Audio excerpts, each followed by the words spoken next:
out to.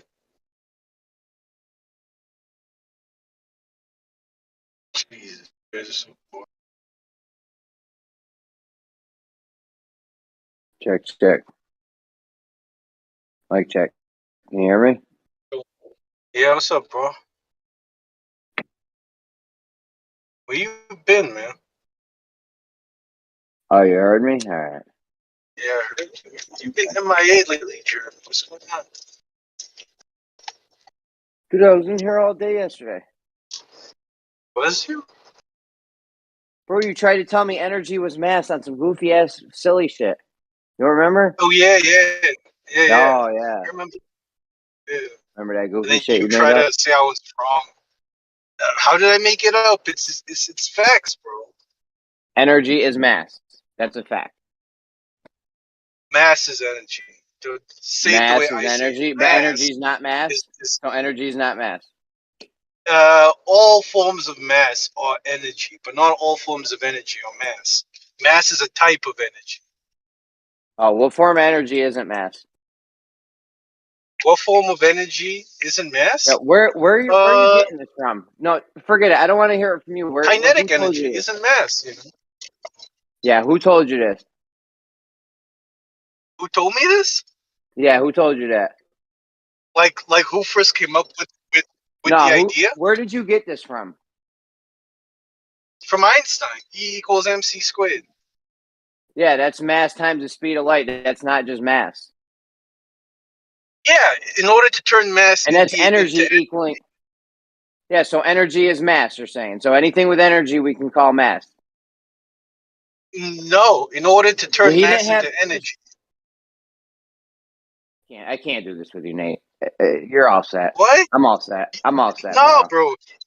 You asked me a question. I tried to answer. Then you cut me off. Like I don't know what I'm doing wrong here. Go ahead. You're not doing nothing wrong. You're fine. Go ahead. Okay. So I'm just E not gonna. equals I'm MC. just. Okay. Go I'll ahead. stop. No, go ahead. I'm gonna argue about this. It's ridiculous. Okay. It's just making shit up. Like you can't have energy equaling mass, and then certain type. Where does it say certain types of energy and equals mc squared? You're just making shit up, bro. I'm not arguing with goofy made up shit. That's all. What? Jeremy, you can't ask a question and then like just accuse me of making stuff up, bro. This is not even a conversation. It's bugging, bro. Like I haven't said anything. You just keep bugging out. But yeah, E equals mc squared. So to turn mass into energy, you need to accelerate it to the speed of light. But that is not how Einstein originally wrote that equation. When he originally wrote it, he wrote it as m equals E over c squared. I hope you heard that part because that's really important. That's how that equation was originally written, Jeremy. M equals E over c squared. So he was trying to show you that you can get mass out of energy.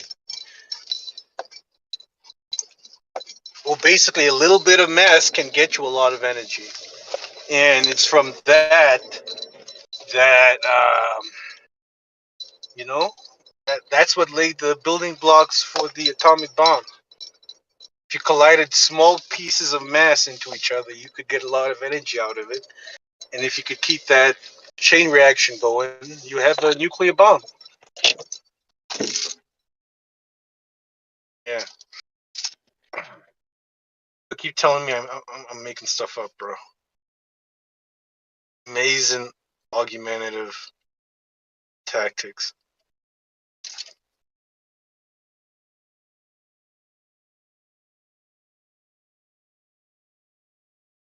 So it's all energy, not just some specific type of energy, or did he say some specific type of energy? Everything is energy. He didn't specify the type, but he said you could get energy out of mass. So why did you say some types of energy is mass then? Where'd you get that from? Like this is the part. I said mass. Okay, mass is a type of energy. If you want, you could label it inertial. Oh, Jesus, Jeremy. Energy mass, dude. Hmm? Come again? I don't care. You can just think whatever you want. It's fine. No, Jeremy, that's not how you have a conversation. You can't, I'm not interested in having like, this conversation. yeah, but you can't ask me a question, and while I'm answering it, you cut me off to ask me something else, and you do that 5 times in a row, and then you just stop and say, "I'm not having this conversation." You can say you have the floor, bro. You have the floor. No one's gonna talk. Go ahead, bro. No, I'm listen, not bro. interested in having this conversation. I want to talk to you, but if you want to ask me a question, you should let me answer it. And if you don't want to talk about this, we can always talk about something else, man. Like, what do you want to talk about?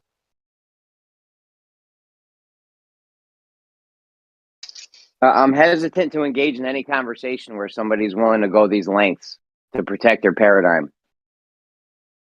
Okay, then let's not talk about my paradigm. Let's talk about yours, or let's talk about the weather, bro. There's so many things we can talk about. I don't know why it has to be this.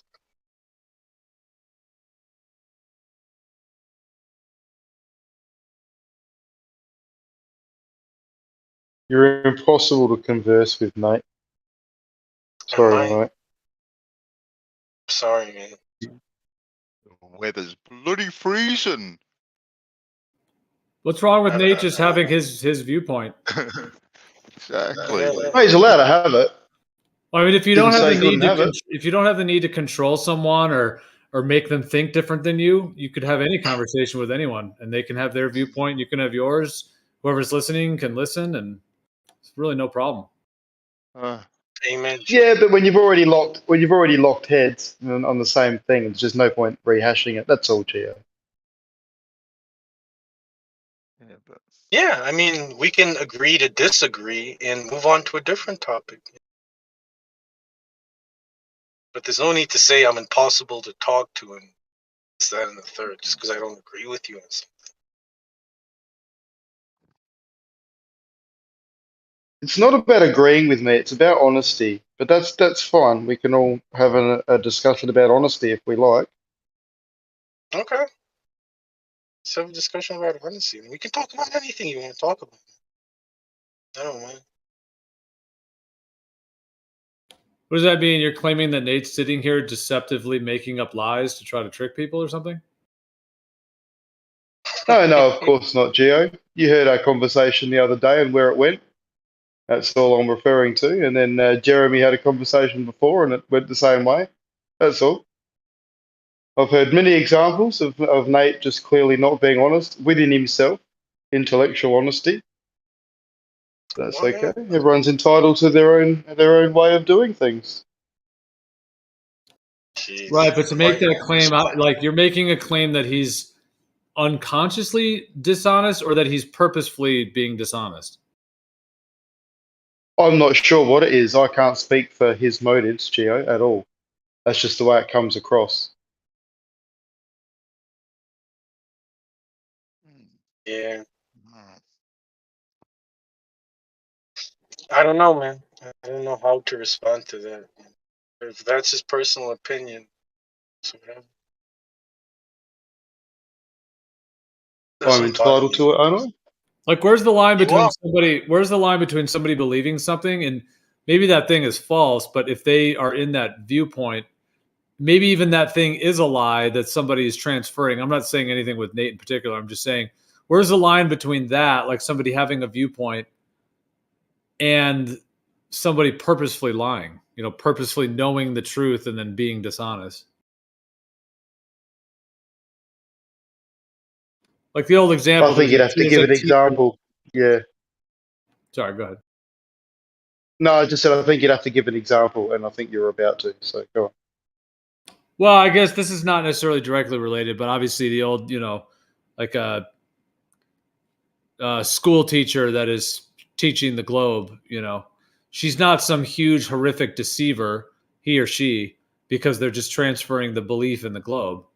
They just believe it. And it may be a lie or deception on some deeper level. But so I'm just saying, where's the line between somebody thinking of, hearing information about mass or particles or all this stuff, even if it's all pseudoscience and it's all just a narrative that's totally false, if somebody's bought into it and believing it, they're not necessarily some huge deceiver or liar in that way just because they're believing it. They may just be transferring it on, and they just may believe it. I completely agree, and that person's not lying, even if what they're saying is not factual. Like the point I was bringing up was just about the pseudoscience point. It has a definition. Astrophysics falls within that definition. A lot of people in the room can agree with the fact that it falls within the definition and therefore equates to it, and just a couple of people couldn't. And it's many things like that. People just refuse to admit what is just blatantly clear that everyone else can see. And I can't fathom, other than just personal dishonesty or pride, as to why they won't do it. I mean, they're entitled to have an opinion, but that's fine. I'm just pointing it out. If someone's not going to see the obvious, you can't converse. If people think there is a cause and effect within astrophysics or astrology or whatever it is, if they think there is a cause and effect relationship, is that dishonest that they actually think that? It's not about whether they think. It's about have they followed the scientific method, and that requires tangible things to be able to be manipulated. And you and I, Bandy, both know they can't do that with things in the sky. And I don't know why you're trying to accommodate it for them. I honestly don't know, but they can't do it. So it's not the scientific method. Well, and I mean, let's not have the argument again. We agree to disagree, perhaps. That's fine. Well, we do agree to disagree, but the very specific example that I think we're both referring to is a conversation that happened the other night, where we're going through a specific example that Nate had sent me to read. It was still pseudoscience, though. And we were That's what the argument was. Hold on. Yeah. We were going through it, right? And we were trying to go through it step by step, right? But the whole conversation got derailed, right? Because people just wanted to hear the words pseudoscience coming out of Nate's mouth. And for him, well, the conversation never got concluded. We were actually going. That's because it was pseudoscience. It doesn't make any difference if you think it was pseudoscience, buddy. It doesn't make any difference, Andy. Right? It's not about whether I think. Okay, you can't start off trying to say it's not pseudoscience with something that you cannot manipulate. It's already pseudoscience. Okay, then. Well, then go through it step by step for the greater audience and show them how it is pseudoscience, right? That's what I was trying to do with that very particular definition. I don't care what the definition is. We were going through an example, right? From step one to step yay, right? And then work out logically and tangibly exactly what all these steps were and where they were and were not tangible. That's what we were trying to do. And all everyone wanted to do was just refer back to a definition. Right? I was there for the conversation. I remember it very clearly, and it was never. As was I. Well, the conversation was never completed. It was never completed. Right? No, it wasn't, because we refused to agree on a definition of what pseudoscience was. And when someone tried to talk about trying to manipulate something in space, where we all know it can't happen, people just refused to acknowledge that right there, you are participating in pseudoscience. For some reason, people wanted to go further than that. I couldn't understand why. Well, I am more happy to go further with people and explore things and find out what they are and how they do things. And I've got no contention with you doing that. Mine was with him refusing to acknowledge and have the honesty that astrophysics is pseudoscience. Now, if you want to go through one particular experiment that might fit the fucking bill, by all means go through it and then bring back the tangible evidence. And then maybe come up with another one that fits the bill. But if there's only one that somehow fits the bill, if you really, really fucking stretch it, I still think the whole industry is pseudoscience by the fucking definition.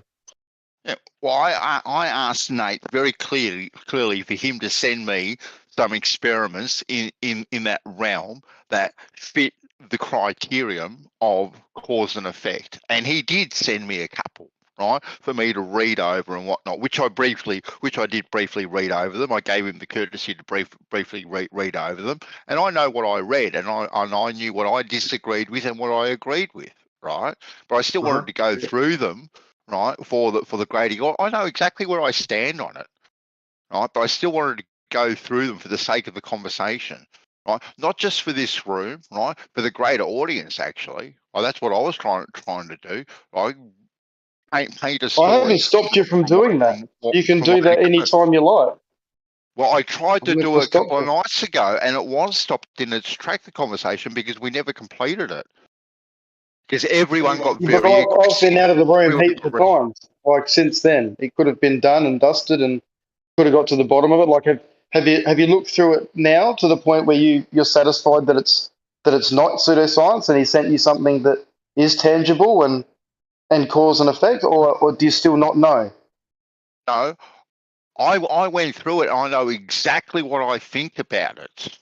Right, that's not my concern. What I think about it. Right, I was trying to do something actually for everyone else, actually to go through it. I know exactly what I think about it.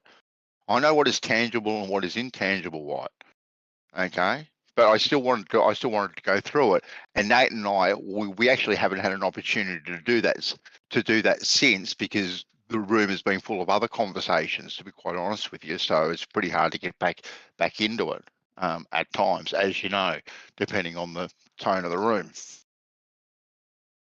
and what's going on. I know there's some people that are dead set on the scientific method having to be manipulating variables in tangible reality, but does it have to be that, Whites? Is that always what it has to be, is manipulating things in tangible reality? Or can it be based on observations, correlations, general laws of functioning of various structures? Like, can it be other things other than just the tangible independent variable thing? Well, okay, it comes down to words and definitions in my personal opinion, Gio. You can do all these things and claim their science, but it's like the whole gay marriage thing to me. Don't call it marriage, call it something else, because marriage already has a definition. Science already has a definition. The scientific method already has a definition. And if you want to change it, call it something else. Don't change it and then try and say that's still it. If you can understand my angle. Then who has the ultimate definition of the scientific method? Because I'm looking here on Wikipedia, and it says it involves formulating hypotheses via induction based on such observations, experimental and measurement-based testing of deductions drawn from the hypothesis, and refinement or elimination of the hypothesis based on experimental findings, etc. So that doesn't really mention like tangible, independent variables. No, but okay. But what it does mention is experiment. So if you were going to then look what an experiment is and go back to what that meant in its first definitions, and I don't know why you're referencing Wiki, because we could reference Wiki with all sorts of stuff with regards to things that we know are not true, Gio. We both I know. I'm this. just reading the Wiki one, but because this one says also observations. I'm just saying, do you have the definition that you think is the best one or the final one, or because this whole science thing, like, it gets very culty. I've got the definition and it's this method. It's a cult rather than a word that means things in different ways. So I'm not calling you a cult. I don't agree with that 100%, because words do have definitions, and if you're going to call someone a stickler, someone who's stickling to that, with regards to holding the definition for what it means, is a cultist. That's a little bit strange. I understand what you were trying to get at. There are people who are really dogmatic about it, but I think it's for a reason. I'm the same with the whole virology thing and the postulates with regards to pathogenicity. Like, you can't just chuck them out and then claim that you're still doing the science. And yet that's what Wiki will tell you right now. Isolation, the word has changed. And we've been over this, you know that. So many industries, they've just hijacked fucking the meanings of words and taken away the actual meaning behind them. The the meaning that got them to have the status of the word, not the status, like the weight, the scientific method carries weight because it's so rigorous. There is no who's denying the it. final? Someone else can repeat it. But who's the final arbiter of what that is? Like the word love, for example. I'm not trying to take it into a whole different discussion, but love might mean something different to one person than the other, but it is a word. So, I mean, who has the final absolute masterful definition of science, and why do they have to be the final arbiter of the word that we, I mean, I'm not trying to go into like a sophistry of philosophy, not really trying to go in that angle, but I am kind of just questioning, like, who has that absolute final definition that has to be the one? And if everybody else doesn't, if anyone else uses that word with science, somebody has the position to think that they're the arbiter and they're going to go around and police everybody, that they have to fit into their definition of science, and it can't be something that somebody else defines. Well, personally, I think that comes down to logic. So if you're going to, I mean, me personally, I'm not going to accept an experiment that gets done where someone assumes something,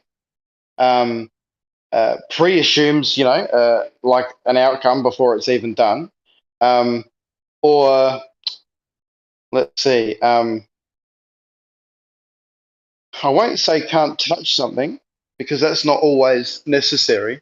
But I think everything needs to be physical and tangible. And I think both of those words are already well defined enough that they can't be construed as something that's not physical or tangible. And you go back to the boiling water example if you want, or anything nutritional. Nutrition is a great example because the only way to really know anything about that is to do proper lock-in studies. And ethically, for some reason, we're not allowed to do that with people anymore. So pretty much all of nutrition science is complete rubbish. Yet it still has the term of nutrition science, where it should be nutritional study, because there's already an acknowledgement that there is no science, because it can't be done. Like, on one hand, it's acknowledged, and on the other hand, they still want to claim it. It's a double speak. It's a way of acting like it's more important than it is. Epidemiology, that is, I'm referring to, with nutrition specifically. But yeah, call me a cultist. That's fine. I'm not calling you a cultist. I'm just saying that people, I think, get very culty about words, and they demand that word has to be what they think it is. And then they'll go attacking other people and trying to tear other people down because it's not fitting what they think it is. And then they're somehow taking this like position of authority over that word, and then having to demand that other people can't use that word in a way that they might want to use it. Yeah, look, I suppose I'd like to just maybe finish off with what's wrong with creating another word? Like, Nate is really adamant that astrophysics is not pseudoscience. Why can't you just say it is pseudoscience? It's technically still a science. It's just not following the scientific method. So why not own it? Like, I have a problem with the fact that the word's trying to be hijacked. Like the marriage thing example I brought before. I'm married. I'm a real stickler for what marriage means. I don't think it should mean other things. Now that's personal to me, but then I don't see the problem personally with why not have another word like, union, or just some other word that means something really important to these other people, and go with that. I've got a problem with That's the word it. pseudoscience, personally, myself. Because the word pseudo itself means fake, not real. Right? So Science uses it. Pseudo forces, pseudo this, pseudo that. They use the word. Yeah, but calling something a pseudoscience, right? Saying it's fake science, it's not real, right? But they use it, and it has a definition. It's not fake. I'm saying I have a problem with it. Okay. Okay. I have a problem. I have a problem with it personally, myself, because I don't see these things as astrophysics, or whatever you want to call them, these things where we look at stuff over our head. I don't think they're not fake in any way, shape, or form. people are actually doing things. They are observing things. They're noticing patterns and marking them down and observing what they think is happening. It is not. It is far from fake what they are doing. Now, what they determine from there on, what they are, and the methods at which they determine these things, I question every one of those methods, whether it's spectroscopy or anything like this, determining what is, putting things like dark matter and dark energy and all this sort of stuff to explain different movements and of constellations and stars, apparently planets and galaxies and black holes and white holes and all this sort of stuff. Yeah, I'm not into any of that whatsoever. But I don't think the actual science of looking at stuff at stuff over your head is fake in any way, stretch or form at all. So I do actually have an issue with the word pseudoscience itself. To me, it's like going to your state fair, right? Going to one of those little tents with a little tarot card reader, reading a crystal ball type of thing. To me, that's the connotation in which I think it is thrown around in these forums, not necessarily by you, but I think that's the connotation and the slur that it has upon it. I don't disagree. A bit like flat Earth has a slur, even though we don't mean that it's flat. It has topography. Exactly. But in the dictionary, Bandy, there is a word, and it's not used derogatory in any way towards sciences that don't follow the scientific method. No. And at the end of the day, everything they're observing is an observation. All the studies they're undertaking are very valid. It's called data collection, and it's part of the scientific method, as we've discussed many times. So I'm not for 1 minute, and I don't think anyone else, in all honesty, for 1 minute who says that these things are pseudosciences, thinks that they're not real or these people aren't doing anything important. I don't think that's fair, even though I do hear what you're saying with regards to how it can be used in a derogatory manner. But like a pseudo force, like Coriolis, all these things, it's a scientific term. It's a force, but it's not a real force. And it depends how I suppose you want to use the word. Yeah, I guess I just get into a mode of like sovereignty around the sounds we make with our mouths and not having to have some ultimate authority that has to define. I mean, I'm not saying I'm not a fan of definitions of words. Yes, we do define them, and when we say things, it's good to try to be on the same page. But the idea that like one authority has to denote exactly what the sounds that come out of my mouth when I say science or somebody says that word, psi, the little sounds that come out of my mouth, that some authority, has to denote that, and then. Well, yeah, context. Because you could be sitting there, you could be with a little baby making up words all fucking day. You know what I mean? But like, you know what I mean? If you're gonna have like an intellectual discourse in a public forum, you know what I mean? Like there's agreed upon societal, emanations, and those, and they're only there, and they have to be so strict, because of the implications. Because somebody's, that's why, I always bring it back to the law and shit like that. But that's where the rubber meets the road, because that's where somebody wins, somebody loses, and it's got to do with some of their shit. And so, like, it's important. So, like, everything has to be defined, and like that's why, like, your actions speak louder than words, and like everything is so severe in language in certain context. Whereas if you're over there, on a flat Earth Discord, you could, I like dark polarity. That's my fucking contribution to, verbal sovereignty. You know what I mean? Because, or intellectual sovereignty. Because if you're gonna fucking, how come the stars? How come I can't get that angle or whatever? And how come it appears that there's more? There's what do they call that difference in land? And that's why there has to be, forgive me, like. What do they call it? Like where there's like land that should be there that isn't there because of the angles of the stars. There's a term they used for it. The one concaver guy was bringing it up all the time. But all of that can be explained away because of dark polarity. And, and we have the right to do that too. And that's the thing is also this too, is why would you limit them when you two can contribute? Because like, instead of calling them out for it, it's like, I was kind of mentioning this a little bit with Copernicus yesterday. We were talking a bit because I notice sometimes people try to call out people's antics, let's say, or their tactics or this, that, the other thing. Well, the real game, if you notice somebody's playing a game, you don't say, aha, you're playing a game. No, you play the fucking game. Show you're intellectually enough to play their game and then bring it back to normality. You know what I mean in that regard? And I think words, because it's just a flat earth Discord, we have complete sovereignty, whatever. But if you were going to get into that's why there's 3 terms or classes of words. Forgive me to hijack all this shit. But like, you have the public or, slang, and then you have business and you have legal to any particular word. And that slang can change all the time. Business changes slowly and legal stays the fucking same. That's why you can still use Latin and shit,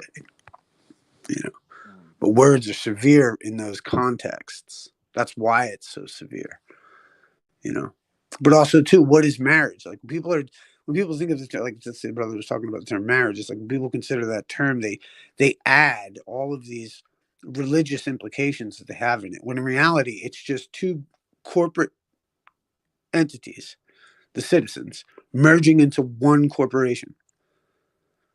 That's all it is. So to them, marriage is just these 2 corporations have decided to come together. Before, we didn't allow the breach of male and female. Now they're like, fuck it, let that corporation do it. But we come in adding all the religious sentiment. You know what I mean? And we're not wrong to do so because you're dealing with the man. You know what I mean? But in the same stroke, they see it through a different lens. Forgive me. Yeah, no, I hear you on all that. That was well said. And yeah, I think there are different contexts of using words. I would agree with that. Like if you're in a court of law, or even if you're in like a very heated discussion with a loved one or something, the words really matter, how you say things. Right, right. Yeah. Oh. It's like if somebody says, the consequences. It's the consequences. Yeah. Yeah.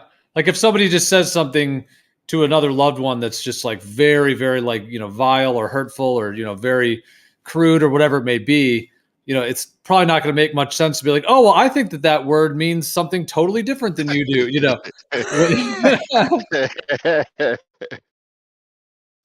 But then, and also you've got some people that are like, yo, fuck you. And they're like, fuck you. And that's how they talk to each other.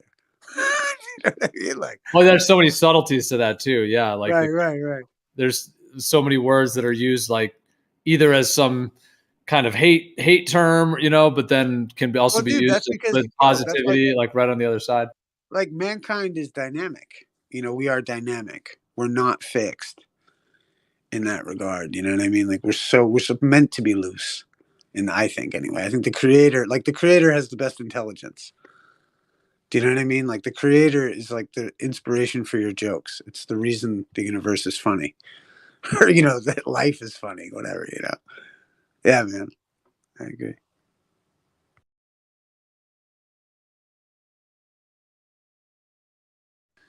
Yeah, it's wild. But yeah, words. Just a clump of words, right?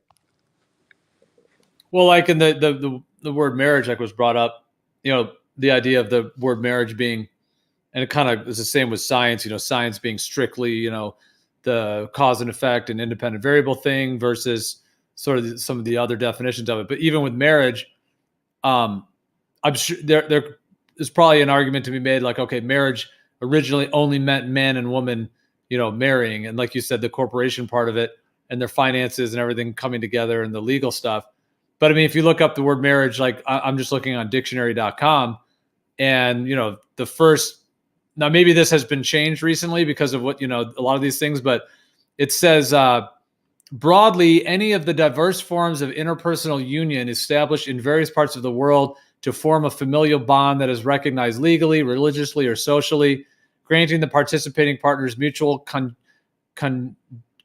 I know I'm not saying that word right. Conjugal. Conjugal rights and responsibilities, and including, for example, opposite sex marriage, same sex marriage, plural marriage, and arranged marriage. So it's like right off the bat, they're saying it's an interpersonal union, and sex doesn't matter, kind of thing. Like I said, maybe that's been changed, and I'm sure people would have the argument to say, no, it's only a man and a woman, and it's been changed over the years. I wonder if I'd have to. I don't have many books with me at the moment, but if you looked into it, that's why those old legal dictionaries are so cool. Me and What World used to get into them, and another buddy of mine, he used to get them. He's got like a 1909 Black's Law dictionary. You know what I mean? Like paid like $800 for it.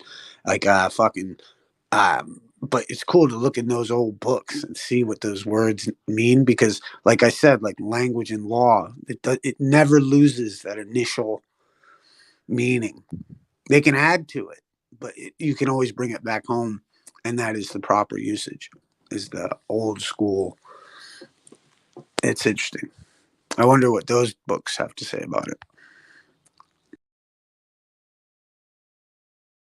Yeah.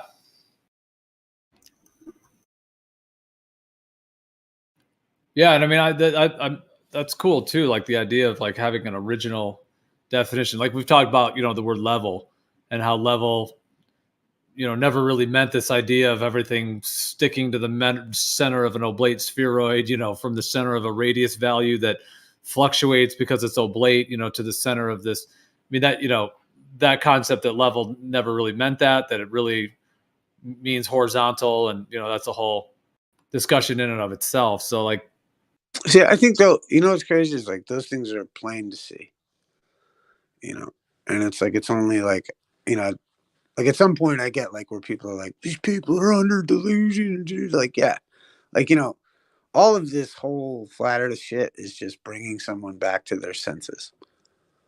You know what I mean? Like, and how cool and enriching is that, but yeah, it's like, it's like straight means curved. Like, these people have lost their shit, dude.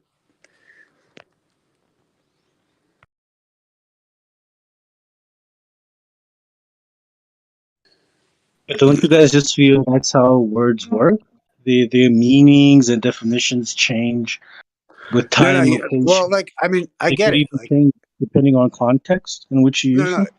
I mean, at the same time, though, I mean, just if you think of it for 30 fucking seconds, it's stupid as fuck, bro. And anyone who's going to argue on behalf of that probably has emanations of that. Because fucking, but it's just like, and that's where it becomes like, for some, like, for certain people, it just becomes like a waste of my time. It's like trying to talk to somebody about like, trying to convert somebody to a religion or something like that. As crazy as it sounds like in a way, but it's useless for me to do it. It's like, there's no reason to like, it's like if you can't just cite what I'm fucking saying, and the fact that like straight does not mean curved, and that to accept that premise puts you in the camp of fucking retards, in my opinion.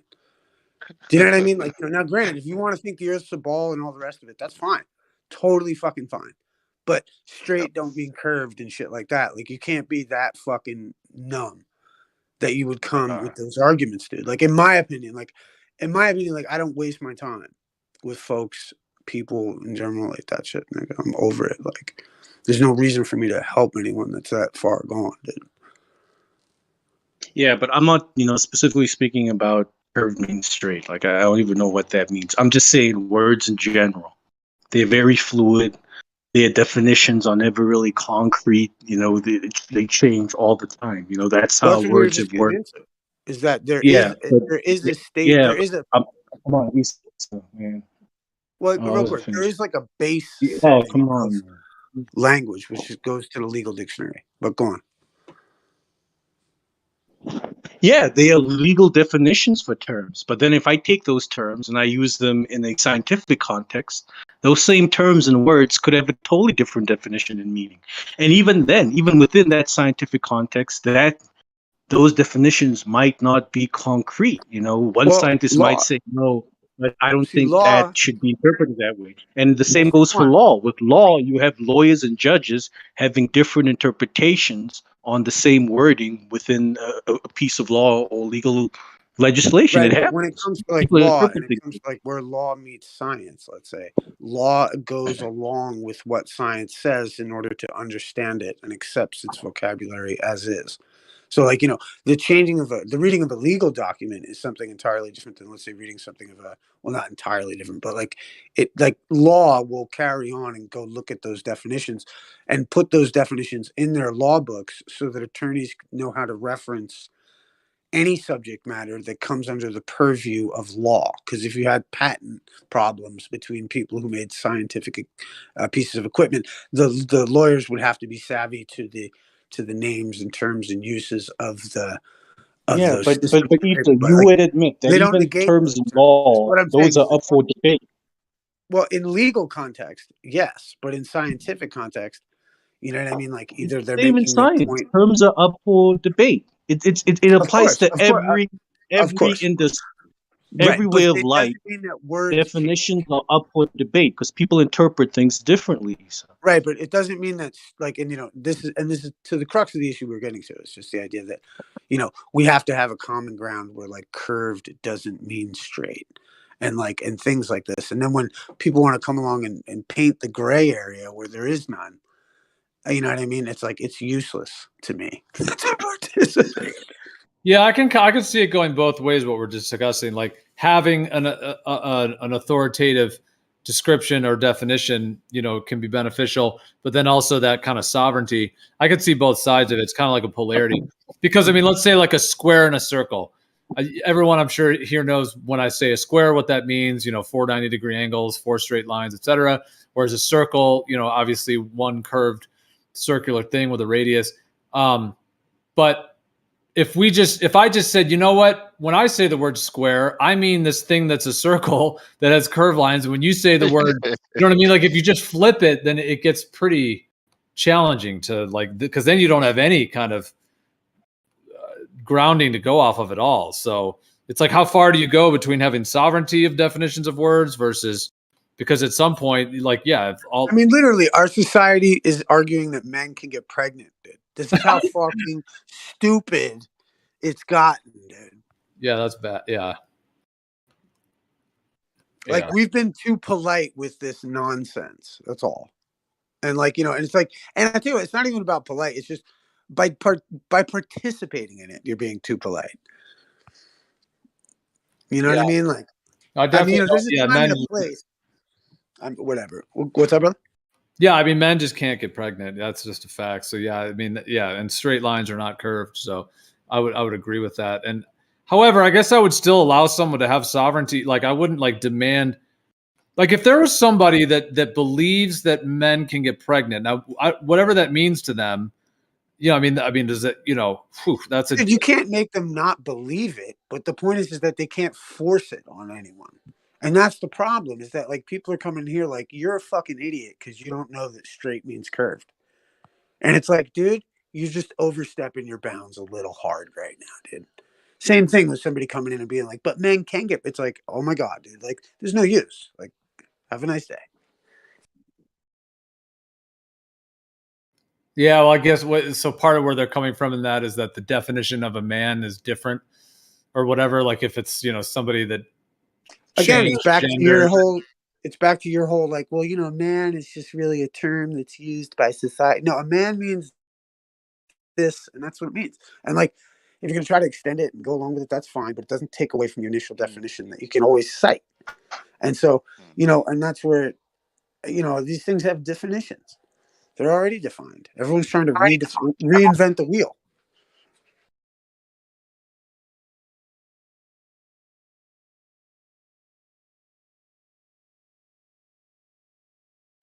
Yeah.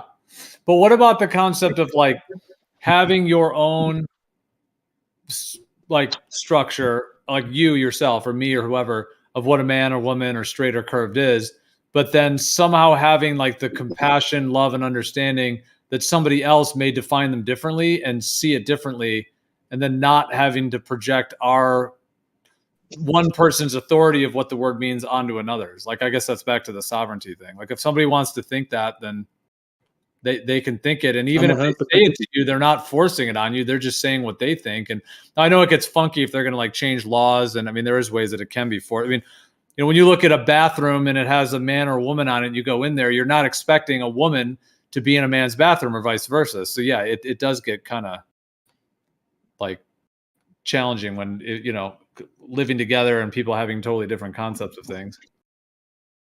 Yeah, That's also- I mean, Well, I 100% agree.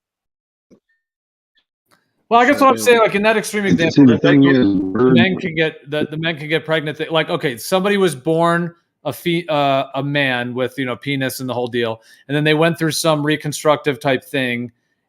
No, I guess it'd be the other way around. Somebody was born a woman. Yeah. Just stay away. They were born a woman with Yeah. all of the woman parts, and then at some point they did a transition to where now they call themselves a man, and then they could still get pregnant because they have those original parts.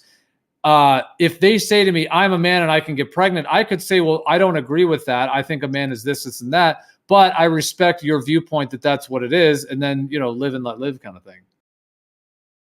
Definitely. That's fine. But when we're trying to be constructive in science and get to what the cause of something is, we've got to be a little bit more particular than that, unfortunately. Like I'll refer to the whole pathogenicity of a virus. So they isolate it, right? They inspect it, they do all this stuff, but then they do not check by injecting it into someone or exposing someone to it to see if they get the same symptoms as what the person who they withdrew it from. Because of ethics, they don't do this. So in fact, we don't actually do the science part, the scientific method to find the effect of what we think is the cause.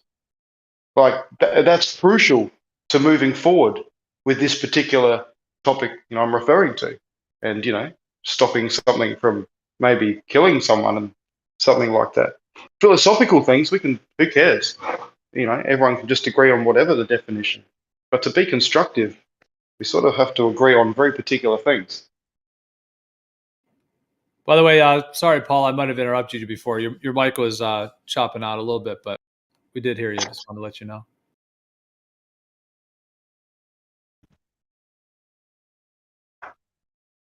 FYI, all the experiments done when ethics wasn't a problem with regard to what they did isolate with viruses and exposing to other people never made anyone sick until they literally injected putrefied stuff into people directly. And it still didn't cause the original symptoms. So yeah, actual science.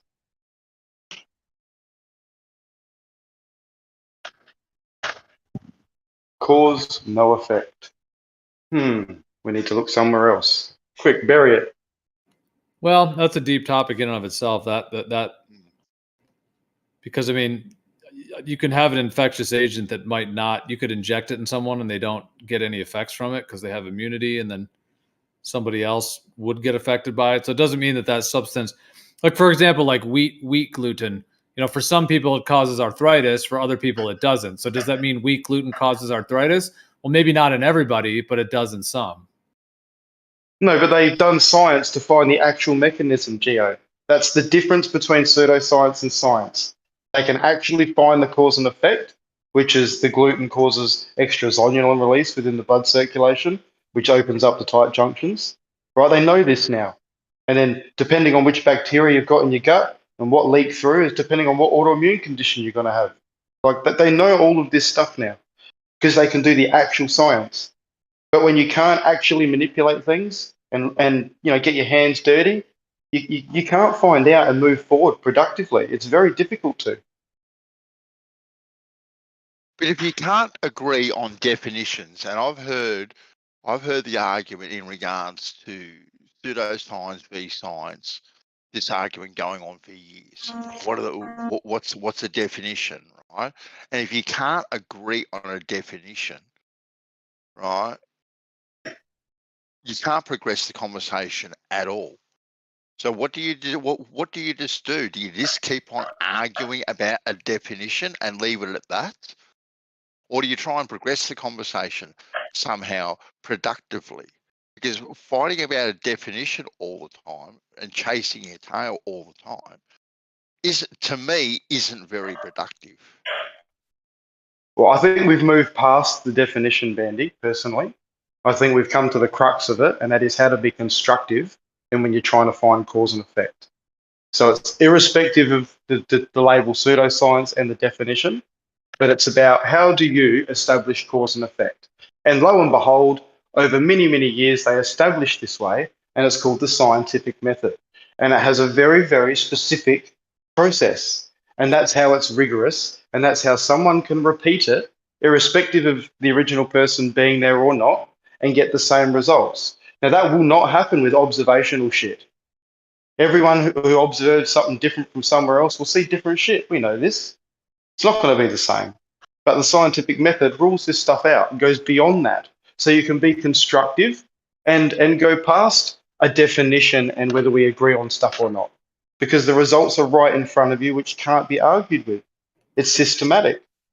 Well, that's where having an authoritative definition, like in like law, for example, like we were saying in like court of law, things like that. That's where having an authoritative definition is helpful, because now you have a structure. It's kind of like rules to the game, you know, like you have rules. Like if you're going to build a Ferrari or a sports car, there's certain rules, which would be physics, that you have to abide by in order to get the acceleration and the shock absorbers and the type of rubber on the tires, you know, to perform the way you want. So in that sense, like if you have an actual set definition, or at least agree on it, then you can perhaps make progress in whatever other communication needs to happen, whether it's like a court of law where you're trying to get to some conclusion in terms of the happenings of certain events and things, or like what you're talking about in terms of science and being very, very rigorous on what fits and what doesn't. So I'm not saying there's no value in that. There certainly is, but I guess it would come down to that getting on the same page, like, you know, like that thing of marriage as well. Like we're kind of going in and out of these different topics, but so maybe that's part of what we can do is like, be like, okay, are we in the same playing field? Are we going to use these definitions and then go from there? Because if people are using different definitions, then they might kind of talk past each other because they think that the word means something different than the other person does. Definitely. And I'd like to postulate to all the flat earthers right now, if what Ball is presented in any way, shape, or form in pretty much any of their arguments was actual science, it would be a globe. And yet here we are all contesting that it's not a globe, right? So therefore, we all unanimously agree that what they present, and pretty much all of it, because even if one of it was following the actual scientific method, it would be very hard to then say it's plain, right? So we're all sort of, without sort of acknowledging it, suggesting that nothing that they've presented is, in fact, actual science. Because if it was, it'd be done and dusted, and we wouldn't be here. Yes, but me personally, I don't want to argue about definitions. I find that quite boring, personally, myself. Well, yeah, you know what it is? I would much rather go, Isa. Or forgive me, just to get away even from definitions, is the idea. Look, the only evidence that these people have is belief that a third party has done something outside of the confines of what we experience. That's the dilemma, the crux of the whole issue. These people some people accept what these institutions have told them, and some people don't like these fucking institutions, so we don't accept what they've told us. And there's only a third party that is in the middle of all this that is claiming to have true and proper evidence. Anyone who goes along with that is not actually, like, they could say it's science because science, involves philosophy and like someone's trust in an institution potentially. But at the same time, it's not hard science. It's not, I love the Al Hazen, the scientific, like the way he defined it, you know what I mean? It's like, trust not your, like just so dismissive of everything until the truth is presented. And anyone who accepts what this third party has told them, because it's the only evidence they have. And that's what it comes down to. Do you trust this governmental institution or do you not? And do you give them credibility or do you not? Because there's no fucking evidence to prove other way. There's no real evidence to prove either way.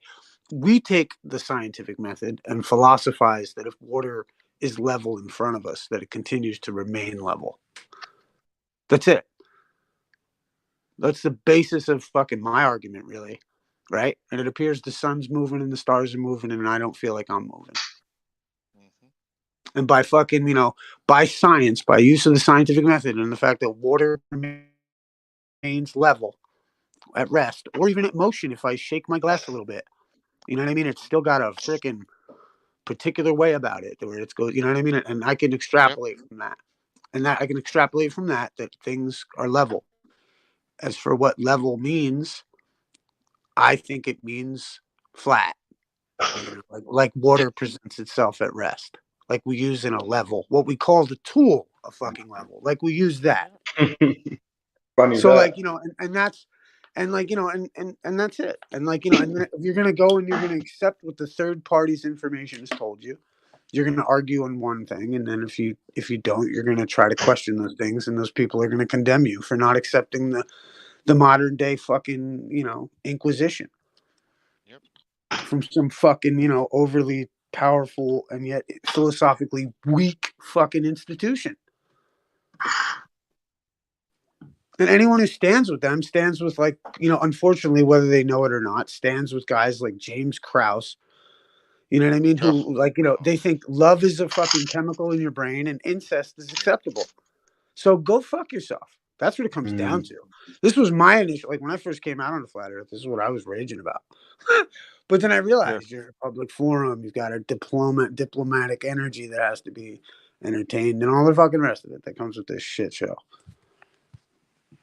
But it's about whether or not, and that's where the interesting conversation is. It's like, how much do you accept the government dick up your fucking what? Because fucking, if you're just gonna like sit there and be like, no, what you don't understand is the hostile black camera, and did you shut the fuck up? That's how I fucking feel, to be honest. But at the same time, you got to entertain these folks, because that's what this makes it fun, right? Fuck it. If you're not having, like I always say, if you're not having fun doing Flat Earth, You're in the wrong place. You're doing it wrong, dude. Yeah. You know.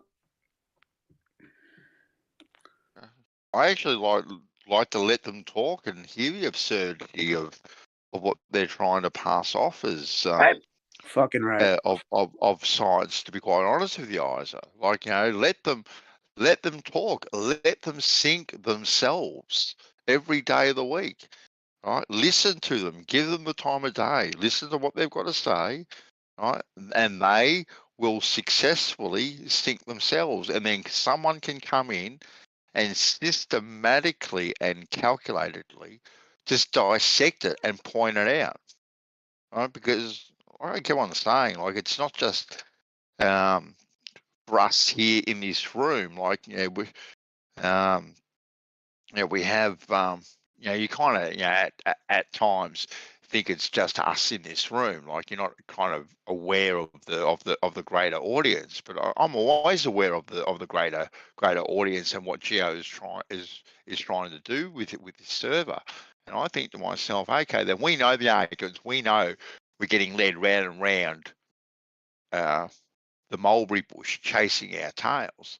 But for that new person that is tuning in, listening in, that may never have heard the argument before, regardless of if we've heard it a million times before, they're the ones. They're going to be the judge, jury, and executioner of that conversation. And too, Bandy, if you don't mind me interrupting. Yeah, go for it, buddy. Like, like the idea too is I always felt like, this is why even when I used to do my thing, I used to just feel like there had to be some place where you could have a soft landing about this subject. Mm-hmm. Because for too long, like I'm sure you were here early on, it was just a rough environment. Yeah, mate, yeah, it was, yeah. And there was no place. It's like a gauntlet. Yeah, well, there was, and also too, like even the people that because what happens, guy put out a great theory, and what it's probably, I don't know if it's true or not, but just it's kind of what happened, like the Breakfast Club theory of like you just had these different characters out here, and people would align themselves because of their belief in flat Earth, and then all of a sudden, everyone was breaking apart and at war, and that broke apart all the communities. And it was just very weird. And I just felt like, hey, then there has to be like a soft spot for like someone like myself, even who was looking into it. Like I remember listening to like, You know, shoot, man. Think of the first time you listened to, you know, Dubé's 200 Proofs, man. Dubé seems like the most kindest, put together motherfucker when he's reading that thing. And it's like, you know, and it's so awesome. And you're like, wow, this is so cool. And like ODD's videos, fucking amazing, dude. Just like, you know, a warm voice, fucking laying out some shit where you're like, this is fucking interesting. And then fucking, you know, you get out to the scene and, you know, and Eric Dubé might be trying to dox you. Going on YouTube. You know what I mean? Like, and then fucking, Yeah. you know, like fucking, you know, it's just mayhem, pure fucking chaos, dude. Because like Yeah. you're like, oh my god, you come to this dreamy, like, you know, land of like, wow, this new awakening, and then you come into this like rough fucking and tumble environment where everyone's That's trying to right. kill you. And I thought, Yeah. and this is what I love about Geo's is that there is a soft place, like there is a Jeremy here who's funny and witty and fucking on it and doesn't miss a beat and fucking, you know what I mean, bandy and like, you know what I mean, like this is like a good warm hug for a flat earther, you know what I mean, to come in here and hear some cool flat earthers, you know, chat about the shit and, you know, and rebut some of these arguments or get leveled by some of the arguments, you know what I mean, like That's that guy, right. and you know, and I love talking to the intelligent ballers who, you know, I enjoy those people as people, you know what I mean, like regardless of our differences, you know what I mean, like, and and you know, I love when a flat earther that is stepping out of turn gets wrecked. Yeah. Like, I don't mind that either. Like you know, it's hey man, it's like if you're gonna shine with that whatever it is that needs to get wrecked and it gets wrecked, it's like that's okay. Stick around, Yeah. you know? You're like it's okay. I Like, you know. know what I mean? And I think Exactly. like I remember first going into these conversations with, you know, I mean, shit, it was like Gen Panda, Cathexis, and Timmy back in the day. And I remember looking up words that these niggas were using because it was like, what the fuck word is that? You know what I mean? And then I got to go fucking look up a word. And I was learning shit. You're like, oh my God, like, holy shit, there's more to Oh, this than I thought. Like, oh my God. But yeah, that's what's cool. Fuck yeah. Yeah, good shit, you. Yeah, right on. exactly.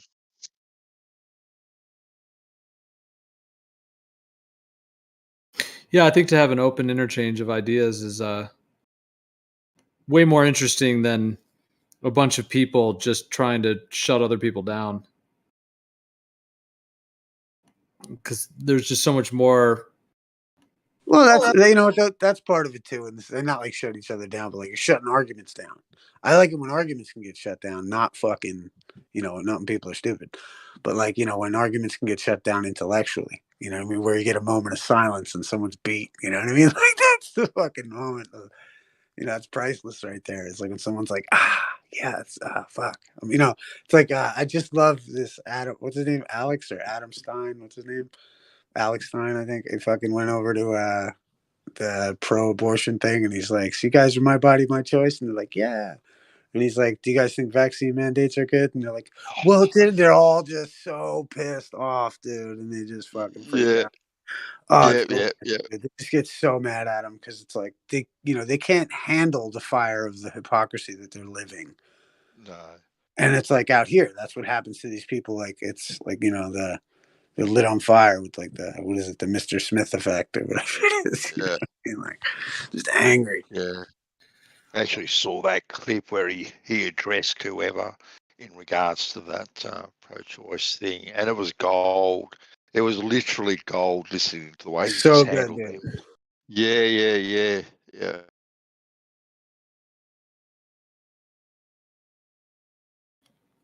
Yeah, well, kind of like what when I was saying the thought about shutting it down. I guess kind of the thought that came to my mind is like the difference between, like, let's say you have a court of law and like there's a purpose to that. You know, you've got your jury and, you know, and the sides are able to be, you know, their sides are able to be heard. Now, maybe someone will like wreck an argument in that sense, you know, say, you know, have something that's very potent versus another person's position. But the thing is that both sides, like, you know, you're able to have your witnesses and you're able to go through it all and it's all on record and there's the deliberation, you know, that I think but is you know what cool it to is? have, you know, versus just somebody saying, no, we're not going to have court. You're wrong. Forget it. You're going to jail because I just think you're wrong. You know, that to me is shutting it down. You know, it's like not really allowing the thing to flow. It's just like muting the person and saying you're wrong, you know, versus actually, you know, letting it play out. See, I like that moment where it's like the prosecutor's like, so you're saying that you weren't anywhere near this location on what address? And you're like, yeah, I was over here. Da-da-da. And he goes, well, why do you have this receipt from your bank? Like, you know, that's what I like. Exactly. You know what I mean? Please explain. Right. Yeah, And they're like, yeah, you know, that's what I like. You know, I like that moment. yeah. That's why I like dark polarity. And that's why court is fun, because court says, okay, the other party's playing crazy. Cool. Let's go crazy too. Yeah. Oh, well, how come the stars don't like? Well, that's because of dark polarity. It's a placeholder. And what are they going to do?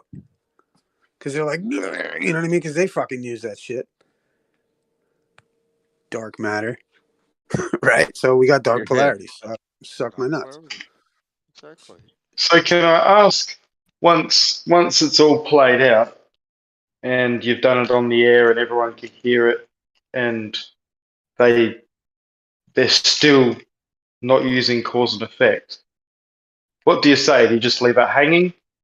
Or do you then point out, oh, hey, thanks for going through all of that step by step with us? Do you realize that's still not cause and effect and doesn't establish anything? Otherwise, it would already be verified as a ball. Like, what happens after it plays out? Can someone tell me that? Well, I think, if you you know, oh, go on. go, Isaac. No, go, Isaac. Jump in, buddy. I was just going to say, like, you know, after that plays out, that's where you go into lunacy land with them. Because for anyone who's paid attention, they realize, like, wait, you're right. There is no cause and there is no effect. And now when that Yeah. person tries to explain it away, they look retarded. So then you go down Crazy Street with them and bury them. Oh, so then you claim pseudoscience, or then you point out that they Dark matter. Point out when dark I decide, and I think that it's already played out 3 or 4 times. Well, like, why would you? And I'm then being going, hang on a minute, you've tried to do it and you've clearly not shown cause and effect. And then I'm not allowed to call it out, but then someone else lets it play out to what they're happy with, and then they call it out, and then it's okay to call it out. Is that correct? I'm just trying to find out when it's okay to call it out, Well, because we know obvious. it's not science. Check it out. How about this? It's obvious. It's obvious to anyone listening to the conversation, and only a knave would need it pointed out. That's the point. It's like the idea. It's like. But you said you would call it out after it played out. You just said that. I asked you, and you said that's when you call it out. Well, check it out. By allowing it to play out, you've shown that maybe they don't have a cause, right? And they're leaning on a presumption. After that has become evident, to reiterate the fact 5,000 times and argue about it is to play into their disruptive game. Yeah. You missed my point. You missed my point. So if it's played out 3 times already, so it's already played out, right? So it's already done. It's already clearly showed that cause and effect is not being used. And he would refuse to go through it online. He sent Bandy a link. So I don't understand why we need to play it out again just to then come to the same conclusion. If that were the case, and we're going to play the game of we can have effects without a cause or causes without effects, make one up yourself and have him try to disprove it. And put his onus, like it's like try to prove dark polarity doesn't fucking explain all the mystical shit they talk about in the stars. And if you can't, let the record show you can't, and you fucking accept that dark matter's in the same boat. That's all I'm asking for. I'm not asking to believe in dark polarity. I'm saying it offers. I'm offering another suggestion because I've proven. Let's say we've played it out that there's no cause, no effect, whatever the fuck that is, and you've played that out to your satisfaction, right? But not 5 million times because that's their satisfaction, right? But you would play it out, and then you would go down Crazy Street with them, and enjoy the walk. Because if you're not doing flat Earth and having fun, you're doing it wrong. There are some very smart people in this server, and they are well versed on many of the topics and can rip a majority of the topics to shreds, right? So once you've done it, right, the audience will see it. Like I said, they will be judge, jury, and executioner. You don't have to tell them anything; they'll hear it for themselves, in my opinion. And you can be satisfied. I believe they have. Sorry? I believe they have, and that's the whole point. I believe they have, and I suppose we're at a standstill where others believe that they haven't. After all these months and years, that they haven't been walked through on every fucking topic possibly. But like I said, I keep on looking at it, you know, with the greater good in mind, like reaching like new people, letting them decide. Like, you know, it is frustrating, and I hear the frustration. Why in going round and round in circles all the time, right? But if you let that frustration fester and come to the surface, they win every single day of the week. They win. If that's They've what got you think, Bandy, that's what you think. No, you know no what? one's beating me in an argument. No, That's all. I think if you turn around and you get frustrated and it starts turning into a shit show and over talking and all that sort of stuff, it becomes watching the Kim Kardashians and no message gets out there whatsoever, right? You know, I know That's your occasionally opinion. That's fine. I know, and I tune into a couple of the other servers that are well known, and I listen to them, and I just go, phew. All I'm listening to is the shit show. Like there is not a message there that I am listening to one little bit. Right? It is just a TV reality show full of Botox and sipping martinis. Really, at the end of the day, for me. But I think things calm, cool, collected, and calculated, I think are far more effective, and that is my opinion. Yeah, that is my opinion. And if I personally think of inviting people here to the server, I like to think I'm inviting people to where people are open and honest, and they want to move forward in the debate, and to have someone just blatantly going against what's logically common sense with regard to what you need in science to move forward constructively, to actually find a cause for something or to eliminate what you think is a cause, to have them pretend. It's just crazy. People won't even entertain that. That will deter them more than anything. The people I associate with anyway. They don't want to listen to the same shit over and over again that they already know. Well, then, But it wasn't like that for many months here. What is progressing forward in the debate, in your opinion? Well, I come in earlier today and I didn't catch all of it, but it sounds like you've got a new test proposal. I didn't hear that. That sounds productive to me. Mm-hmm. And I don't know whether it was serious or what. I don't know. I didn't catch all of it, but it sounded like you've got something new to offer, and that sounds good. Definitive. I heard the word definitive, man. Well, I You got use a the new word. test? I use the word definitive. 100% I do. I've had it for years. I've been spruiking it for years, but no one wants to listen to me Let's hear it. about it. But who was the first person that listened to the test? It was me, right? Sorry, Wasn't I Nate? the first person? Can you hear me? Oh no, you heard it today. Can you hear me then? Was it today you heard it? No, I've yesterday? heard this. We've talked about this test for a while, Ben. So it's the whole LIGO thing. Oh no. That's a different one. That's a different one.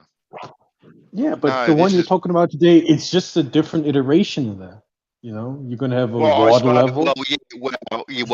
I suppose. Yeah, I suppose it is a different. We're making our own LIGO that we have access to because we can't get access to LIGO, basically. And basically, what it is, and we can pull this off for about 10 grand. Right? It'll cost about 10 grand. Okay, so.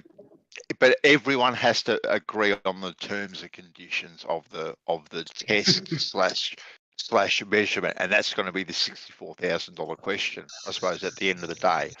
But if we can all agree that a independent surveyor can create a perfectly straight line or close enough to perfect, like within 10 to 15 mil tolerance, a perfectly straight line in 3D space over 1.5 kilometers, right? 1.5 kilometers, which is about a mile thereabouts. Now this can be done next to a static body of water, but it doesn't necessarily have to be. But ideally, it probably would be next to a static body of water, so we have another reference point. So if we can all agree on the terms and conditions in which this straight line can be established, and from the starting point A, so from starting point A, this line is perfectly horizontal. So on a globe, that point A will be at a tangent point. But from point A, it goes out 1.5 kilometers, perfectly straight. Okay, then. So now we have established our perfectly straight line that has stakes. So we can have 100 stakes, 200 stakes, all the way along it. However many we want, with individual marks, all the way along it. Right. Then what we do is we get a water level that is 1.5 kilometers long. Okay, the same distance as the line, which that tubing costs about $7,500 because I did a little bit of research into it. So about $7,500, we can get a custom-made clear tubing made in one continuous length, so no leaks, no joins or anything like this, and we can create a water level that is also 1.5 kilometers long. Okay, then. So now we can set up one end of that water level to point A. That never moves. That part of the water level never moves. And we can take it down all the way along that line that is perfectly horizontal from tangent point A. Now, in the globe model, right, it's only horizontal at point A, right? So none of those lines should ever marry up. They should never marry up. They will always be different. So if you are continuing that water level all the way along that line, none of those points will ever marry up. Then on top of that, which Dave New Perspective pointed out, there is a laser beam that is calibrated to be perfectly straight for 4.5 miles. So we can also too get this laser beam, right, and check it with that as well. And we can also have a fourth reference point of the static water next to it. So there should be deviation definitively shown and measured, right? Not through optics or anything like that. So we can use so he can use a total station, he can use an auto level, and he can use GPS to create this perfectly straight line in 3D space, which I'm quite confident that he can do that. But both flat earthers and globe earthers have to agree to it, and this test can be done for less than $10,000. That's Yeah, it. I like it. It's a very obvious one, but I suppose it's that age-old thing, that tangent. How true is it, and how do we verify that it's in fact a tangent, etc., etc. It's an interesting one. Well, I what do you mean? believe How a do you? surveyor should be able to do it, but Yeah. they say they can't, don't they? What do you mean? How do you verify it that it's at a Like, tangent? so they start at station A, and they set their auto level up, and then from that area they've got to try and project that horizontal out, and Yeah. like, are they daisy chaining it? Like, then there's margin of error. Like, how are they getting a 1.5 kilometers if that's what it was? Well, Perfectly straight optically. Well, that's where you have to get both sides to agree on exactly how that straight line is established. There's no point doing it unless Let's talk about it. both sides Yeah, agree on the technique first. So sure. both No, sides 100% agree. have to agree to it. I know how to do it. Right? You know how to do it. Many people know how to actually do it, but getting both sides to actually agree to the technique prior and let the test show what it shows. And a person like Nate too said, this can actually be done scientifically as well. There could be a hypothesis written and all this sort of stuff, and the results will speak for themselves. And like someone like Nate himself, who is in an industry that does these sorts of things, writes up these hypotheses and stuff, can help out with that sort of stuff, perhaps. You know, there's many people in the realm that you can call on their experience to do different bits and bobs to help out and brainstorm it. But brainstorming, get it done. Like it's literally a test that can be done for about 10 grand. 10 grand. Absolutely nothing really in the bigger picture. And I think you can have 3 or 4 different reference points there that all can be checked against one another. And it can be a direct / indirect measurement. Boom. Happy days. Easy as that. I would put it to you, Bandy, and as you've heard that some of these people postulate before, even the reciprocal zenith angle, they're happy to just look through that fucking optical thing a quarter of a mile and go, yep, look, there's optical drop. That's diverging. Right. So they're probably going to go, well, okay, so to create a horizontal from that point, they'll literally just put the theodolite there and look through it to the other end and go, boom, there it is. That's the mark. And they'll call that horizontal. And we already contest that. But they're okay with that. So we've got to come up with something in between that to verify it, don't we? No, the surveyor that I spoke to would not do it in one straight shoot. He would do it in 100-meter increments with his equipment. What he would do firstly, he would set it out with his GPS unit. So basically you go along, bang, bang, bang, bang, bang, you set up all your marks, so it's all quick and all that sort of stuff.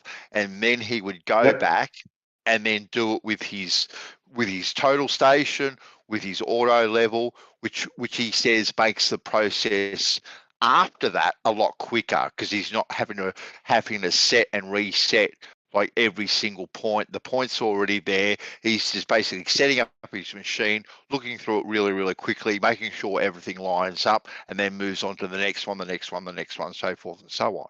So it makes the whole process a lot quicker. And to establish a line about 1.5 kilometers long costs anywhere between $800 to $1,000 here in Australia, maybe a bit cheaper in the US, but it's something that can be done. And then also too, you can do it in multiple different places because Nate suggested you can't probably just do it in one place. You'd probably want to do it in multiple different places because that's the way experiments go. You want to do them multiple different times just to confirm your results and your data collecting. But once you've already bought the tube, right? The only expense after that each time is probably just hiring a new surveyor each and every time, someone that's completely independent of everything. Well, that makes it so it's not repeated. You've got an independent surveyor who's got his own. That makes it tricky. If the same surveyor could go out and use the same technique and same equipment, that would make it actually, if you were going to do this repeated properly. But still, I find it hard to fathom how your surveyor.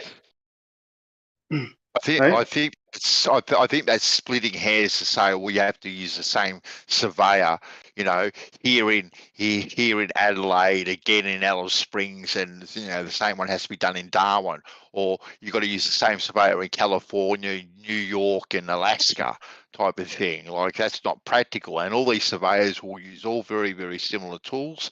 So as long as they're using very, very similar tools, I don't really see the issue at all, to be honest with you. 1.5 kilometers is what, 8 inches. So they're going to do 100-meter increments. So how many? That's what,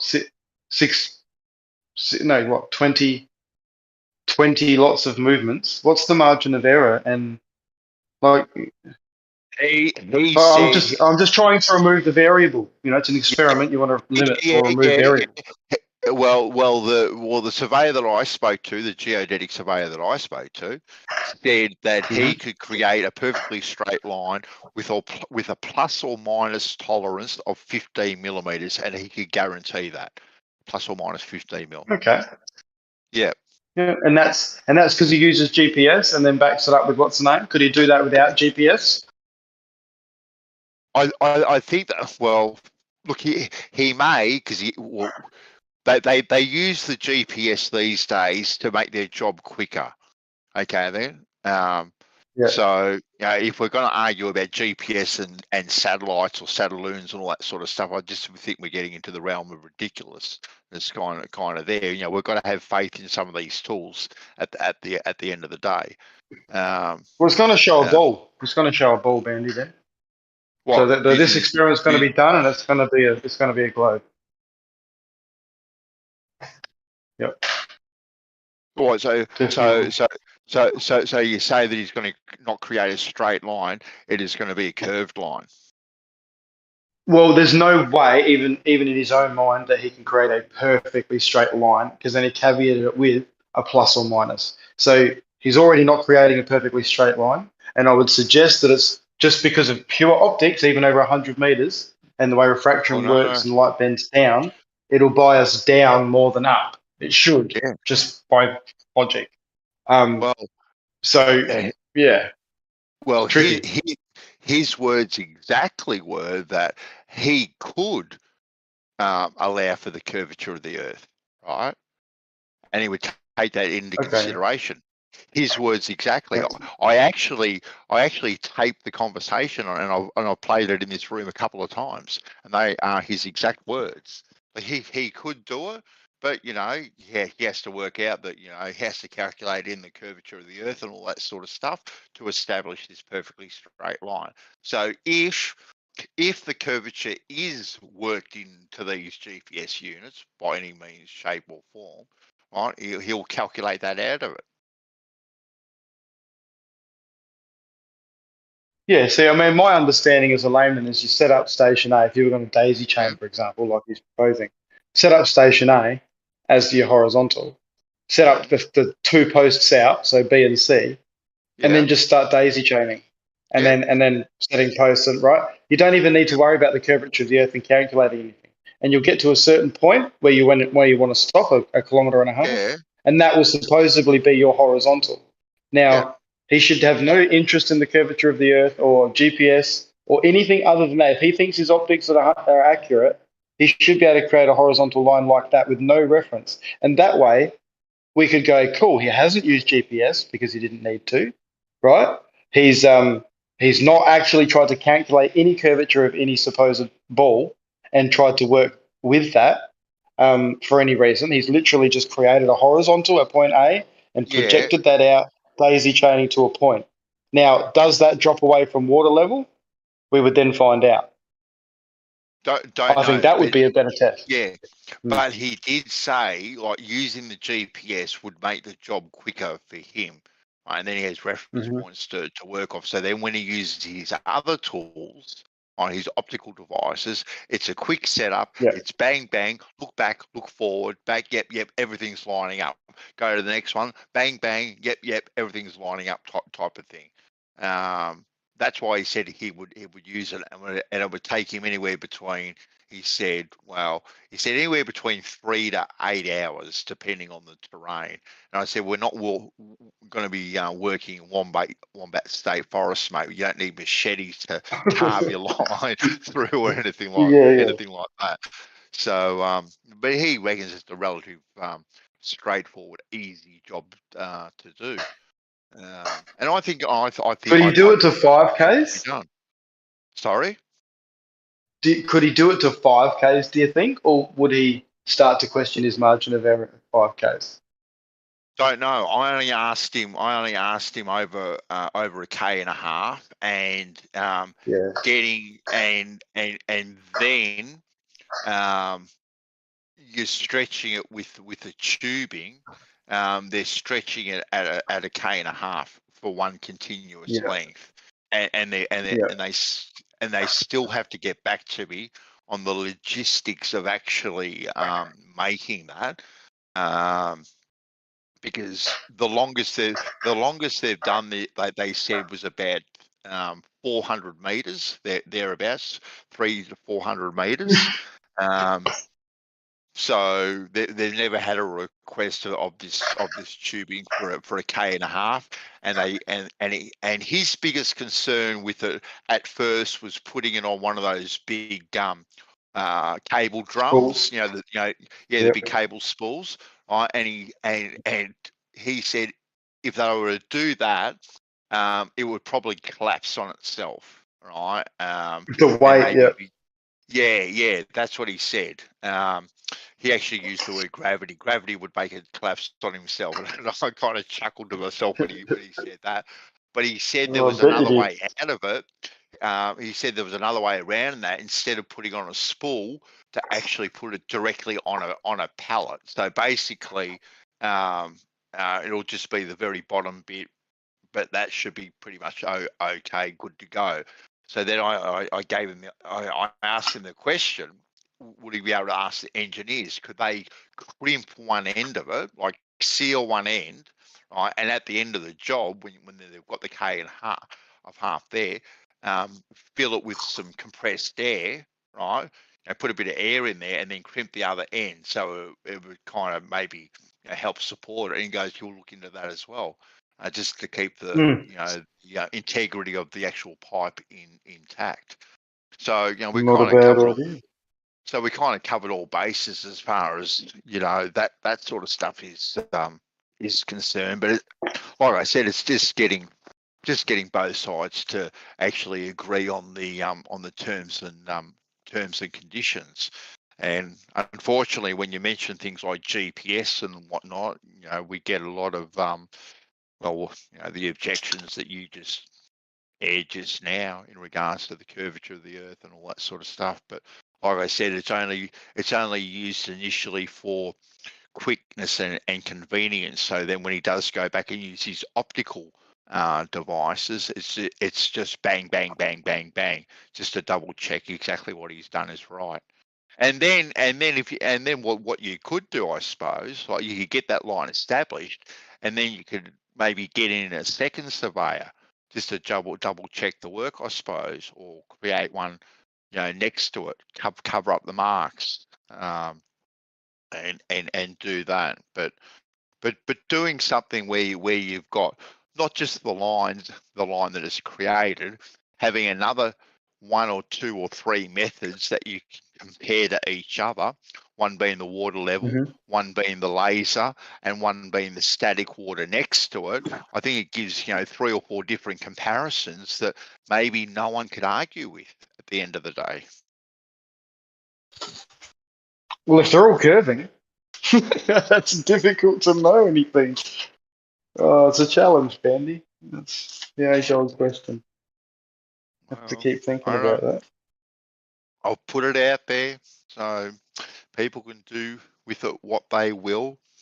I think Howard didn't mind the idea. Actually, he was willing to go with it, but Well, ballers will every day of the week. As far as they're concerned, you can look through the optics fucking 10 kilometers away and you can get horizontal. They'll be stoked with that. Yeah. Apparently you're wrong. Daisy chain will produce segmented curve, which won't exhibit curve unless you do a chord sight from start to finish to see where the middle lies. Not Daisy. I didn't mean Daisy. Bandy, I didn't mean Daisy chain resetting a station. Yeah, that's what I'm saying. why. I think the curvature is an optical effect that happens exponentially. So if you do if you do it in segments, you won't get the curve. You might get a little curve just from the optical effect, but you're not going to get like the giant exponential curve that they say there is. That's why I like that method of double. There was a method of like double riding that Bev brought up once. Yeah. And that was like a real good way to do it because that would have gotten rid of the exponential thing. You got your auto level or whatever. You set up 3 stakes in front of you, 25, 50, 75 meters. Yep. You sight them all. You sight them all up. But see, all these different bits and bobs you can throw at the surveyor and say, this is what we want, and this is the technique in which we want you to produce this line. Yeah, definitely. That's fairly simple and straightforward, and he'll whoever you employ, they will do exactly what you tell them because that's what they're getting paid to do. They're not just going to go, we're not going to listen to you. We're going to do it our way or no way sort of thing. They'll do exactly whatever you pay them to do. So you tell them what you Definitely, yeah. want done. And if it requires more work, well, you're gonna pay for it because they charge by the hour. So that is what it is. You know, a man's got to be paid for his labour at the end of the day. So Definitely, mate. So yeah, is that how they're making the line, or? Because I had the idea too of hiring someone to make lines. I would hire multiple people in the same spot to do it. You know what I mean? Like you Go ahead. hire a guy to do it, and then you cover up his marks, right, with a sheet Yeah. or a blanket or something, and then you hire a guy to do it right next to where he did it, but he can't see the other guy's Yeah. mark. Yeah, Yeah. yeah, but I think, Jeremy, that's definitely, you know, getting, you know, you can get a couple of surveyors to do it, but then having multiple other methods to compare against that method, right? Just reinforces everything. So you can have the water level, you can have the laser, you can have the static water. Like you can have all these things side by side, comparing one to the other, right? Instead of just Absolutely. doing one, you do It'd be silly to multiple. do. It'd be silly to do just one at this point. Because no Yeah, one's going to exactly. believe just one. You know what I mean? You got to do them all side by side, right next to each Yeah, other. yeah, Definitely. yeah. And you know, go hard or go home. Really, Jeremy. That should be the motto. So, How'd the guy? What did so you talk to a surveyor? yeah, mate. I talked to a surveyor. Yeah. How As did he well say he as the was going to guy make from the the. line? Sorry. How did he say he was going to make the line? Well, initially he said he was going to use GPS, right, and then he was going to use his auto level to go back and confirm all the marks everywhere to make sure it was perfectly straight. Now, exactly what method he was going to use with his auto level, I didn't ask if it was double rodding or anything like that. But he could assure me that over 1.5 kilometers that he could get a perfectly straight line with a plus or minus tolerance of 15 millimeters. So that's well within the 8 inches. Like that gives you 7 inches to play with. Which, you know, I can measure that with my bloody hand. I don't even need a tape measure to measure 7 inches. You can measure that with your hand, right? You can't measure it with your dick. You'd have to use two of them, two bandsaw dick lengths. No, I'm just- Or three, Jeremy. That's Uh, well, that is girth, 100%. I'll give you that one.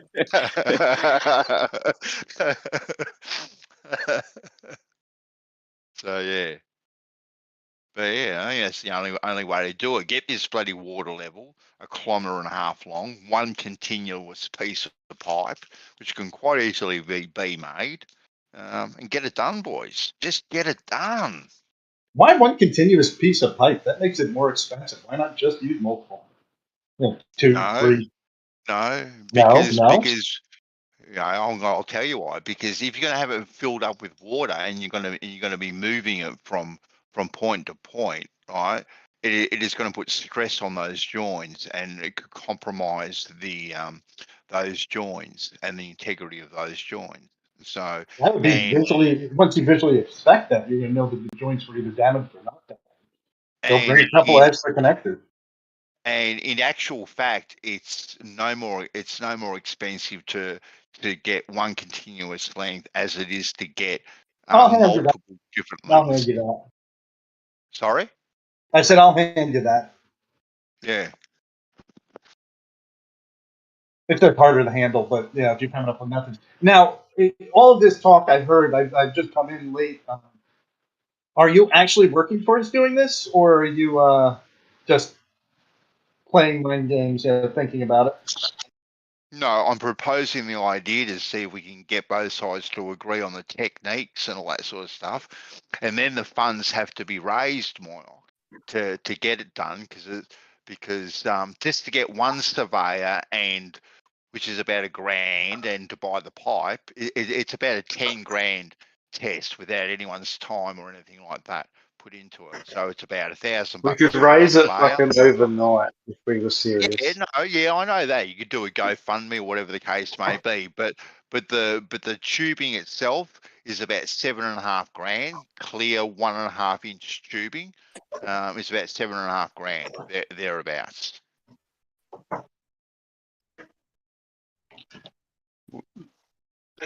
Yeah. You definitely have to nut out the fucking making the straight line because the Yeah. whole time I've been in this thing since 2015, Yeah, getting a straight line has been a fucking real point of contention because it's been considered not possible to be done. So now all of a sudden we can just wander down with the surveyor and whip up a straight line to compare against water height. So if something's Well, changed, I'm keen to find out. it can be done. I mean, the GPS method is how it would be done. Now, the problem is that there's people who don't agree with that methodology, so now that's what makes it complicated. It's absolutely industry standard able to be done. well, regardless Okay, and whether I or not postulate how would you verify it? yeah, regardless whether it's industry standard or not, everyone has to agree on a method. Whether that's GPS, using total stations, or using auto levels, right? Doesn't matter how it is done, right? Everyone has to agree on it, and the surveyor that is employed, or surveyors, will do exactly what we tell them without question. Well, can we agree on a method then? Let's see if we can agree on that. And can I just put forward quickly? It should be the most crude method possible, not the most advanced, because that's where more contention will come in. Me, I'd pull a string line and build a string line. That's what I'd do. That'd be like a sine wave generator. Just get the cock out, Bandy. Fucking hell.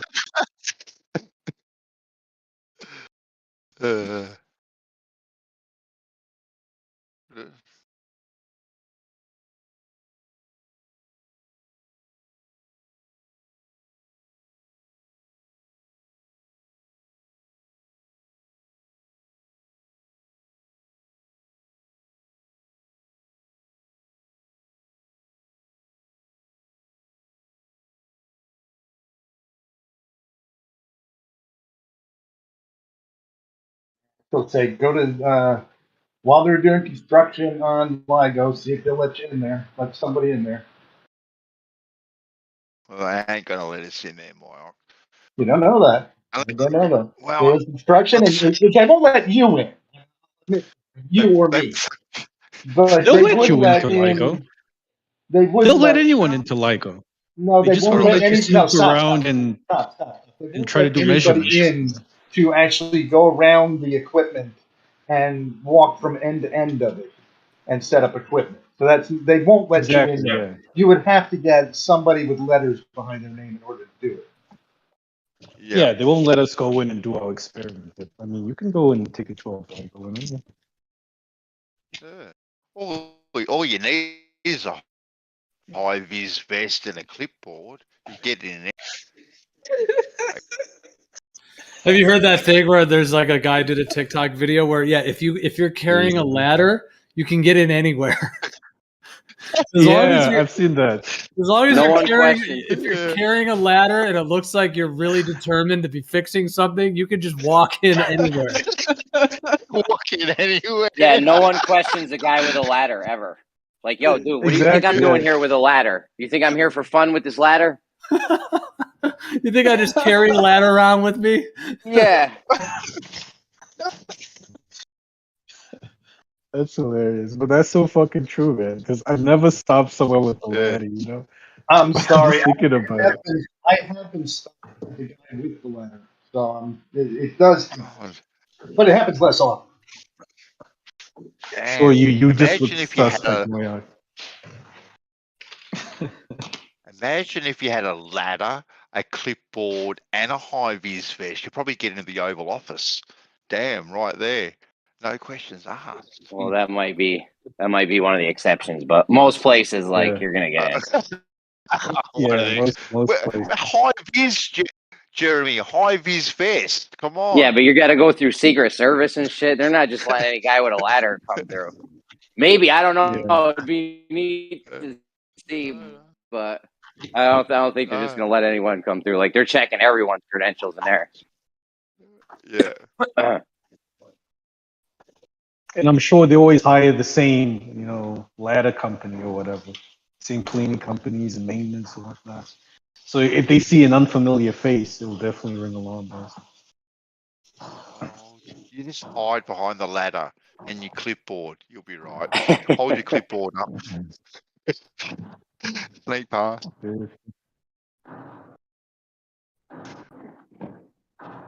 Yeah. I wonder how many people's like Maybe though. private homes you could get into with a ladder. If you just walk right in. Oh, hey, I'm here to fix whatever. How many people would say, "All right," just Oh, let you walk there around. we go. I think if you not that many, but I would Probably. say 30% of people would let you in. Yeah, because you're gonna have like stay-at-home wives that are like, "Oh, I don't know, my husband wants to call someone." Yeah. Yeah, exactly. Especially in like apartment complexes where they think you're just the maintenance guy. Oh, that too. Yeah. We probably shouldn't be giving criminals ideas. This is probably a good way to rob people. FYI, we are giving out no criminal advice. All right. We're telling them what to look out for. Yeah. Exactly. Cable guy.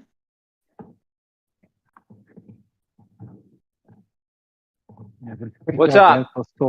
Stole my idea, and now he's running with it like he could. It's crazy.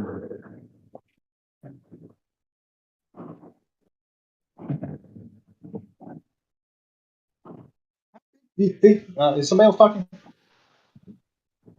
Okay. How big do you think this reel of hose a kilometer long is going to be? I mean, that is a real substantial thing. It's 1.5 kilometers, so it's about that long. It's about a mile. No, how big is the reel? Oh, he was talking about. Well, he estimated. You know those big spools, those big wooden spools they put the cables on. The giant ones. Yeah, about one of those.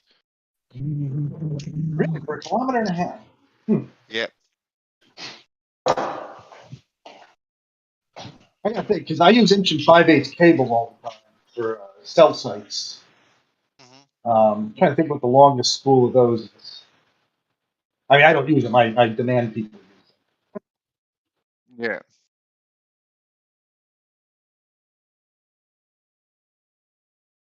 They generally only make it in, I think maximum 100-meter lengths. He said the longest custom order they've had, I think he said, was 300 or 400 meters. That was the actual longest one he's ever had.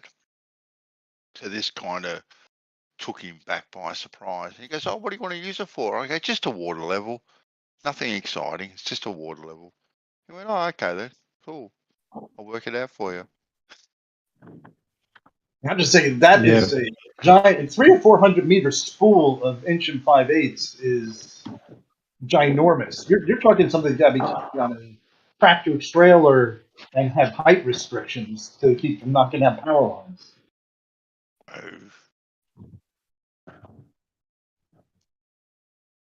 We'll get Howard. Howard can transport it for us. He can go pick it up. It'll be right.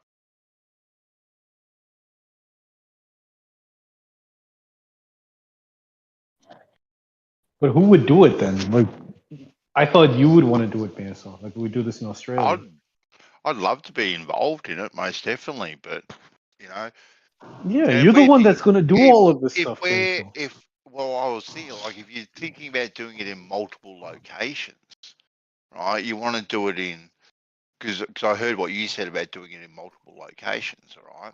So where you are in the States, right? You have the opportunity via land to do it, fairly south and fairly north without having to worry about, shipping, planes, anything like that from getting to point A to point B. You can drive stuff across the countryside fairly easily.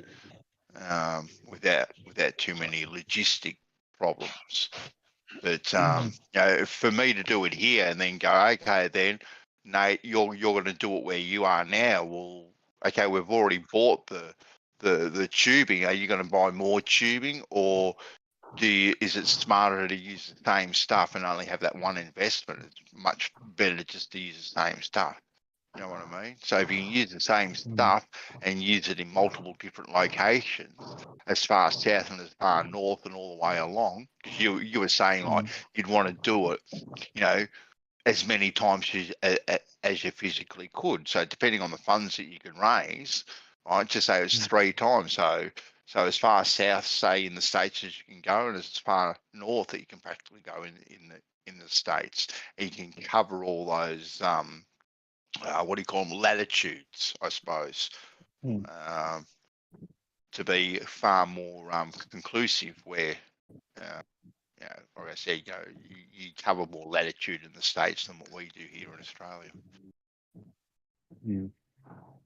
Okay, But yeah, no, I'm we definitely. might need a bit more than 10 grand though. If you want to do all of Well, that. especially if you've got to fly me over to the States to supervise it, definitely. Yeah, I agree. Supervise to this Yeah. guy. Of course you need a Yeah, but supervisor, mate. Come on. Of it's not course. for you. Yeah. Look, it's an experiment. You have to have dependent variables. I'll be a dependent variable. Why can't Jeremy supervise it? He'll be independent, right? He'll be independent. He'll be all over the place. He'll be independent. Yeah. Yeah. And I decided to go look at a spool calculator. If you make the Okay. spool 8 feet wide, 8 by 8, 8 feet tall, with a 24-inch barrel in the center, you can carry 8,000 feet of stuff. But that's pushing the lengths of shipping sizes on side of on the truck. Yeah. What's But 8,000 8 feet feet? wide. It's a giant. Yeah. What's 8 feet wide in? I mean, 8,000 feet in kilometers. That's Like a mile and a half, actually. Yeah. Well, we only need a kilometer and a half. We Right, need 1 right. So I kilometer. could shrink some of the dimensions. I was just trying to find Yeah. 8 feet wide. Damn, that's a big spool. I didn't even know there were spool calculators. Damn. Hey, I typed in spool calculator. I said, "Hey, what do you know?" there you go. Boom, happy days. Google Well, you can tells literally all. find calculators for anything, Benson. Yeah. I mean, you could obviously. even find a calculator for mass energy conversion, Benson. You can find a calculator that shows you the Do whole not spectrum. even go there, Nate. Yeah, you could find a calculator for that. That shows how much energy you would get from a clump of mass. Oh, lordy lord. My fob watch, a picogram heavier. Okay. Yeah, I know. you could do it I for know, a power you bar. told Just me. yeah. I'm not arguing the mathematics. I lied. Yeah, that was 6 feet wide. Oh, 6 feet. Okay, I had that's to do better. it in inches, so I typed in a number on brain for it. Well, that's better. How much would it weigh, though? Does it have the weight of it? No, I mean the material. I just chose inch and 5/8 because I figured the inch and a half inner diameter would be somewhere around inch and 5/8. That's the next whole number they had in the list.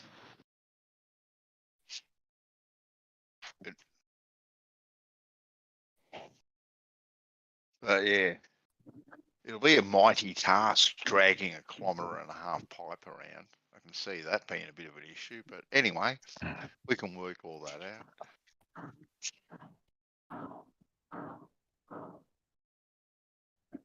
And what are you doing with this? Dragging it to do what? Well, you've got to be able to have it from one end to the other of the line. And so one end is always going to be fixed mile at point A, where the horizontal line is established. So from point A, a horizontal line is created, right, for a kilometre and a half in one direction. So on the globe, right? That's a tangent point. So it's horizontal from point A. So the water level has to go from point A all the way to point C. And then with all the stakes in between that have all the reference marks, you can then move that water level all the way along, okay, and reference it up against the different marks. Now, every time you move that water level, every single time, it'll be creating a different chord or a different tangent. So it should never read the same. Those lines should never marry up. And then you can get a laser beam or a laser, oh yeah, it's a laser beam that is calibrated to be able to shoot 4.5 mile in a perfectly straight line. So you only needed to go 1 mile. So if you can hire one of those or buy one of those or whatever, but hire one of those, so you can use that as well to check the line. And then having it also too against next to a static body of water, that gives you another reference point. So you've got all these reference points all the way along the point. So instead of just doing one test that has one outcome with one method, to do a test that has multiple different things that can be compared against each other.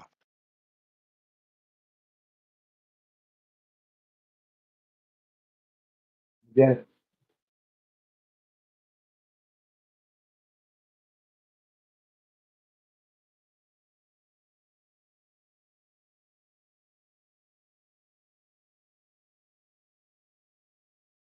I think most of your hose is going to weigh a couple of tons when you add water to it. Are you leaving it full of water? Oh, you'd have to, Moriok. So what you have to do is at the far end, like at point Z, where you take it and then you pump the water all the way through it. Okay.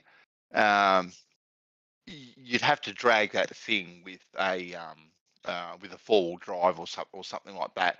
So so what you'd do is you would rig up some contraption on the back of it, some sort of bracing where you can get that pipe up in the air so the water won't spill out of it, and it's braced.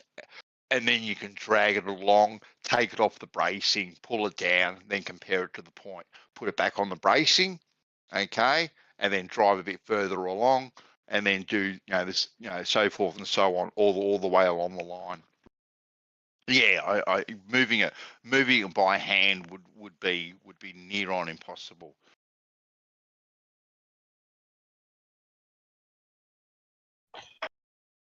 Let's just say, as we're checking along the line, like the line that the surveyor's making and the water is even.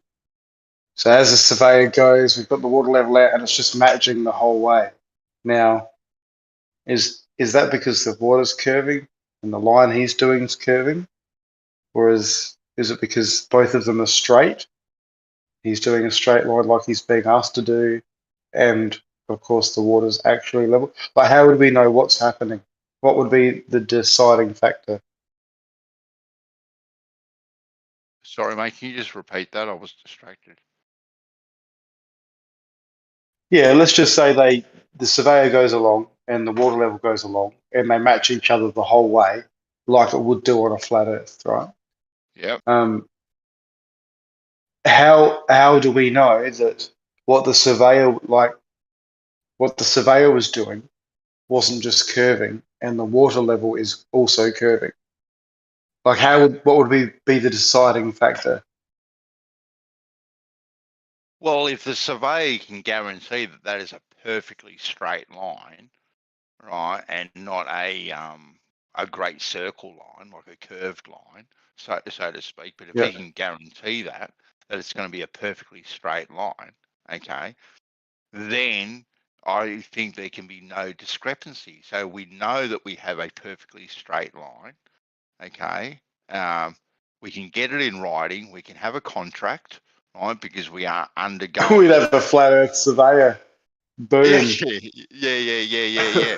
So because you are entering a business agreement at the end of the day. It is a contract. You are employing them to do a particular job, right? But what you could also do, like this is why you got to agree on the method in which it is to be done, right? So if we can all agree on the method in which the surveyor has to construct this horizontal line, there can be no ifs or maybes or about it. He has to, by contract, do it the way that we've told him to do it, right? And then, right, when he's doing what he is doing, there's no reason why someone like you or me or Nate or Mike or whomever can have their own tools as well going along and double checking it. Right, you can do that as well, right? And double check the work, but you have him do it. It is a contract, right? And it is going to be perfectly straight. Then we can reference it our way with our own tools and the water level and the laser and the static water. But the first thing is getting that horizontal line established independently, right? And that no one at all can disagree with. Now, whether that is using the double rodding method or whatever the case may be, using GPS alongside the double rodding method, whatever system that we suggest, he has to do. Now, he may very well, go along and go do the GPS, bang, bang, bang, bang, bang, bang, bang, but also too do the double rodding method. Like he can set up his tool, right? And then there is nothing wrong with someone like yourself or I going up to that tool, looking through that eyepiece, saying, "Oh, yep, everything marries up. Bang, let's move on to the next one. Let's move on to the next one," and so forth and so on. I would want it the other way around. Do it and then put the GPS and check what you've done manually lines up with GPS. Not put GPS and then work from that. I know it makes it easier for them and it will cost more. I know that, but yeah. Whichever way, White, like I said, I don't care whichever way it's done, but everyone has to be in agreement with how it's done. Then it is just the cost of getting it done. The most expensive cost so far is the actual pipe itself, right? Like I said, the surveyor said himself it was about $1,000 for a day's work. Well, a qualified surveyor doesn't matter what method he uses, should be able to do that in a day, regardless of what method he actually uses. So you've got about $1,000 there, and then if you want to throw in what Dave suggested, this laser beam that's calibrated for 4.5 miles to shoot in a perfectly straight, minimal, what's the word? Divergence. Yes. Use that as well, like and then like I said, you got the static water next to it as well. So you got all these different methods all alongside of each other, which everything can be referenced off each other. And that's the way it has to be done. Just going, we're just going to do one method and bang, here we go, done, problem solved. Well, then, okay, then now we're going to argue forever and a day that, that particular thing had a problem. Well, put them all together, compare them to each other, and let the results fall where they may. Now, I personally know where the results are going to fall. I know where they're gonna fall. But wherever they fall, they will fall, and you have to then look at that, analyze it, and go, it is what it is. I'd like to see the surveyor's face when he tells us he's done a straight line and then the water level matches it. And then he'll be like, water level should be under that, shouldn't it? By, like 8 inches or so? Interesting. And then he'll go, I've fucked up. Let me do that again. And then he'll do it again. And then it will line up. Because this time he'll do something to make it line up. Well, unless he's honest, of course. I'd rather see Well, your face though when you see that it doesn't work out for flat. I'm just look. We can try and read whatever conspiracy we want to try and read into it, right, and keep on going around and around in circles, or we can go. Let's really try and do something. I reckon instead of just going. Well, are you going to be honest with him, or are you going to like just do it like get a contract? Here's what I want, and like what are you going to say? Because at the end, if you try and turn around and say, well, thank you for doing that, and you're going to stand by it, and you've just proven like fucking flat Earth or some shit, like because his name will have to be used if he was a surveyor that was done, Yeah, because people are going to ask, oh, who was the surveyor? So you're going to have to be upfront with him. So it's going to take someone pretty unique to even entertain the thought that they might, in really, fact, prove flat Earth. Well, I don't know. really. Surely. Why do you have to tell anyone, right? Why Yeah. the reason behind you wanting to establish a straight line? No, the end of Why? it, like the whole the Principal movie, whereby they were just asking honest questions, but then at the end of it, because of the context that they were put in, they were like considered like they were cheated and ambushed or whatever. So I'm just trying to avoid that sort of thing at the end of it, whereby the surveyor tries to claim that he was tricked somehow or some shit. So if you're honest and upfront with him at the start, here's what we're trying to do. I need you to produce a tangent perfect, from a point on the ball for this purpose. It avoids that at the end of it, Okay then. Well, fine. If we want to turn around and say to this surveyor, we are doing a flat Earth versus globe Earth test. If people are happy with a person to go in with integrity, right, knowing the situation that he may be put under at the end of it, okay, well let's find someone with integrity that will go ahead and do that. Well, they're going to be popular if it goes one way or the other. Their name will be used, definitely, socially. Well, if you had Oh, and their name will be Stu. talking to Nate before, like he was suggesting that if he was to see some result that actually suggested something completely different to what he believes, and it was done properly with a hypothesis and all that sort of stuff and all written up properly, he actually suggested that he would take that to his peers in academia and present it to them. Nice. And he There'd be a few people doing it. Well, and he suggested he would not care about rocking the boat as far as that is concerned. So now, whether or not that is true or not, what does he have to lose and whatnot? Is he prepared for that ridicule or that scrutiny? I don't know. Are they just words? Well, that would be in the test of time. Well, it won't matter. If it's published, it'll go viral. If the results came out the way they came out, it would be interesting. I'm pretty sure I know how they're going to come out, and I think in your gut, I think you do too, Wyatt. But anyway, that's just you and I. Moyoc thinks he knows how they will turn out as well. So, there are definite views on both sides of exactly how it's going to work out, undoubtedly. But it would be good to test it or measure it Your in a hose, in a your proper, in a proper scientific kind of way. Yeah, and don't leave Definitely. I'm any still stone unturned. looking at your hose thing.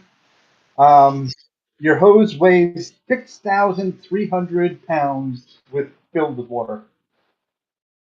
How many tons is that? 3? I said we needed a 4-wheel drive to bloody well pull at Myoc.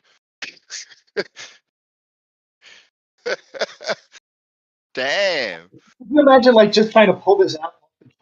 You're gonna have to have some kind of like. No, you'd roll it out empty Yeah. and then pump the water through. Oh, you know what? Okay, Yes. I'll give you that. No, Yeah, he's doing exactly. it full. He's doing it full. The hose itself weighs over like 2,000 pounds. There we go. That's easy to move. No, and you could roll it out like that would work. But if you tried to drag it off the reel, the Oh, frictional no. forces and stuff would just the hose would part before it's, Hmm. the last piece Yeah, rolled off yeah. the wheel. Yeah, no, you definitely roll it out. 100%, you'd roll it out.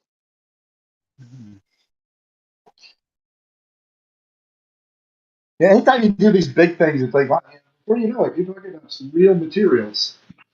Mm. I wonder if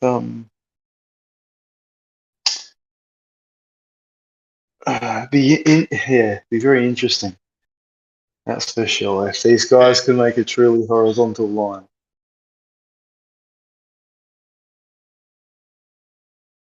Now, I say to overcome some of the problems that, like, Rumpus had initially claimed, he said that there was a huge settling time anytime you move one of these hoses because it oscillates back and forth for hours. I think if you fill it all the way up and you plug the ends while you're moving it, there will be no oscillation. So you just remove the plugs when you get it in position. Yeah. And the oscillations won't be an issue at all. And that's why you put Just let it sit. Yeah, but you put products like in your water. You put products like Finish. You know, the stuff that you put in your dishwasher, which reduces the Water tension. The water tension in it as well, which helps with all that sort of stuff. I just say you get a bunch of little hoses and duct tape them together.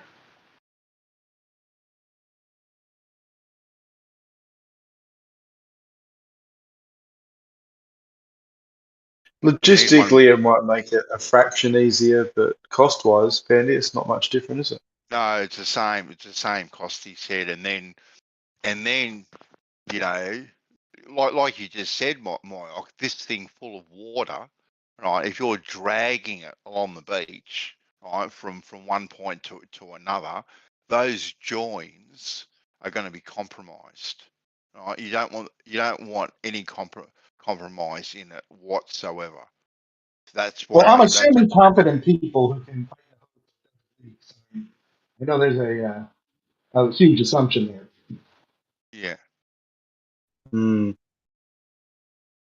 But the And stuff a hose with 100 connections. Yeah. Qualified plumber should be able to pull that off.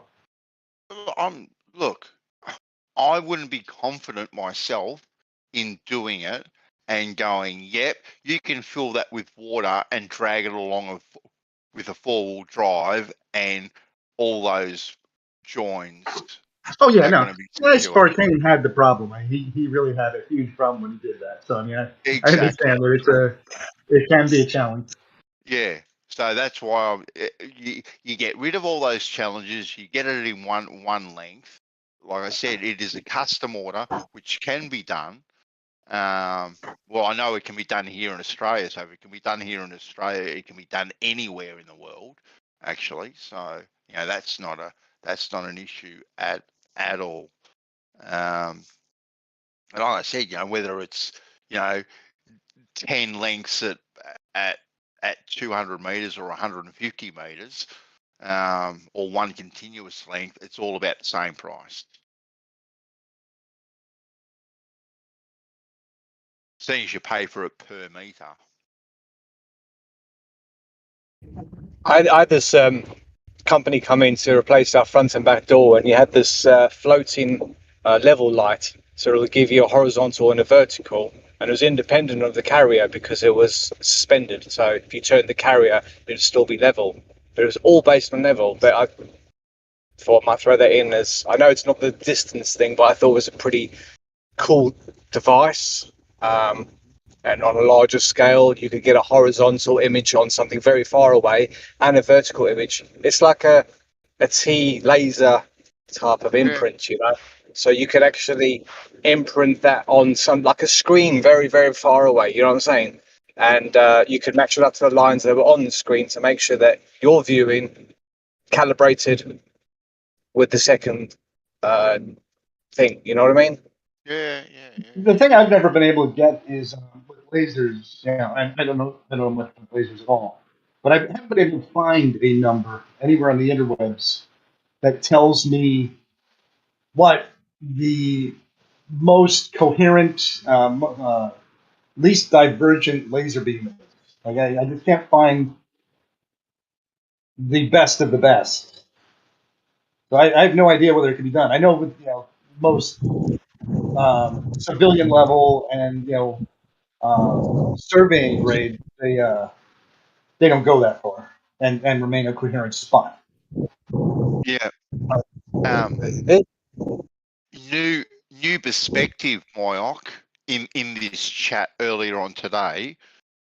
So if you want to search his name, he posted a post that had a laser level on it. It may be one of his last ones, but that's calibrated to 4.5 miles. That one, a perfectly straight line. Right, that's going to be all electronic. Like you're not going to see a spot at the end. That's one where I don't even know how the surveying equipment does it, but it measures the placement of the laser. It's not finding the spot. It somehow is identifying whether it's picked up or down. I don't know. It's like you said. It's not just the laser hitting the target. It's the part of the beam that's hitting the target and giving you an answer. And I don't understand how that works. I'm not sure. I'd have to find his post and do some.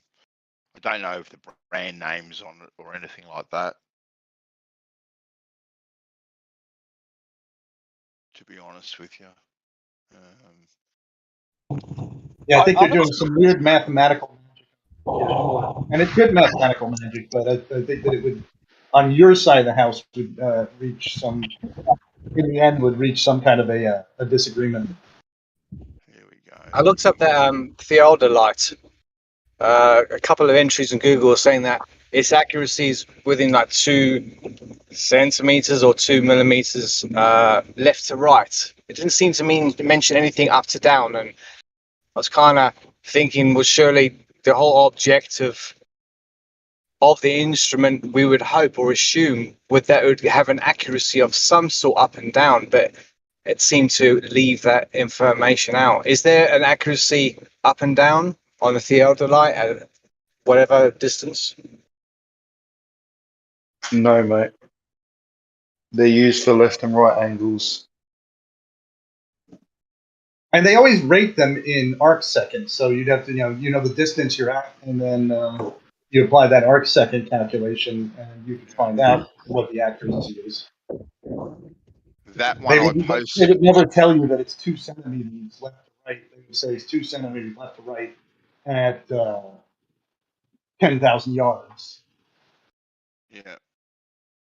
That one I posted in chat just now, Moyle, that picture, that was the one Dave was speaking about. That laser.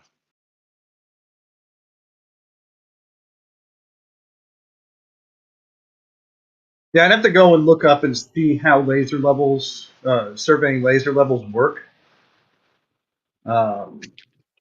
Because, like I said, it's not the very spot that's hitting it.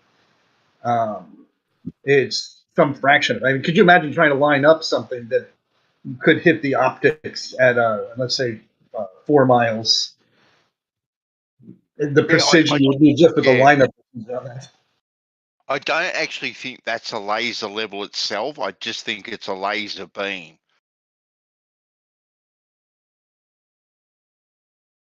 Oh, okay. Okay, hold on. Let's see. Yeah. Apparently, it's the most accurate laser beam out there on the market, as calibrated up to nearly 5 mile.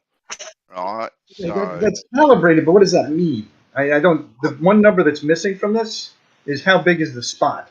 Yeah, exactly right. So does that mean it's calibrated? So the dot at 5 mile away is going to be a millimeter wide or whatever the case may be. I see exactly where you're coming from there. Yeah, I don't know. You'd have to have a bit more information on the actual product itself to find that out. But even at 2 mil, some would say that's 2 mil either side. So that's a 4 mil tolerance. But it's not. It's Yeah, just 2 mil. yeah. But that's over the whole 5 mile. If you're only using it over 1 mile, well then that tolerance then reduces, doesn't it? All right, like that's Yeah. the maximum. And obviously, if it's stating it can give you an accuracy only left to right of 2 mil, does that mean it's 4 mil in total? You know what I'm saying? Well, yeah, well, it could be. It could be plus or minus 2 mil, so it'd be a maximum of 4 mil. So if you add that on to the inaccuracy of what the surveyor can give you, and they say that's plus or minus 15 mil. Okay, then. But all those tolerances are well within the 8 inches over that mile. They're all well within it. So even with all those tolerances taken into account, you should still then get a measurable difference. I And would that's love what you to. got. I would love to know how they got that tolerance bar. Like, how do they know that that's how much they're off by? You understand what I'm saying? Yeah. Like, where'd you even get that number from? Where it could be off 4 mil. Who said that? Where? How do you know? Maybe just through repeated testing, maybe, and measurements, possibly. They're probably going off the fact that it shoots straight, and it's going to vary by this much because of the divergence. Yeah. We always use the rule But how do you know that that's? You'd have to have some kind of baseline for. Okay, we know here's where it should be, right? This is where that actual position thing comes into play again. Because if you only do it optically, how do you know where it actually? How do you know you're off by that much? If you're only doing it optically and you have no other baseline. Vanso, do you have the original post for this? This looks That like it's is- a handheld laser. I mean, this is like nothing that even deals with precision. It is a handheld laser. I'm pretty sure, but that is the original post, Moyoc. I'd have to wait for Dave to come back and get more information. Well, it looks like we got a on it. part number. Yeah. But if it wasn't this laser, I'm sure there are other ones out there that would be suitable that we could find. Oh, that's not a part number. That's like a precision. 16 by 52, 66 and 8,000. What the? Oh, okay. 16 at 66 meters and 52 at 8,000 meters.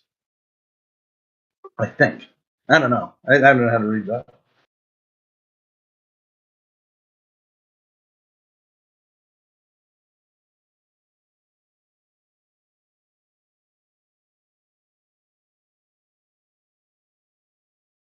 Hold on. Stop the presses. Oh my God.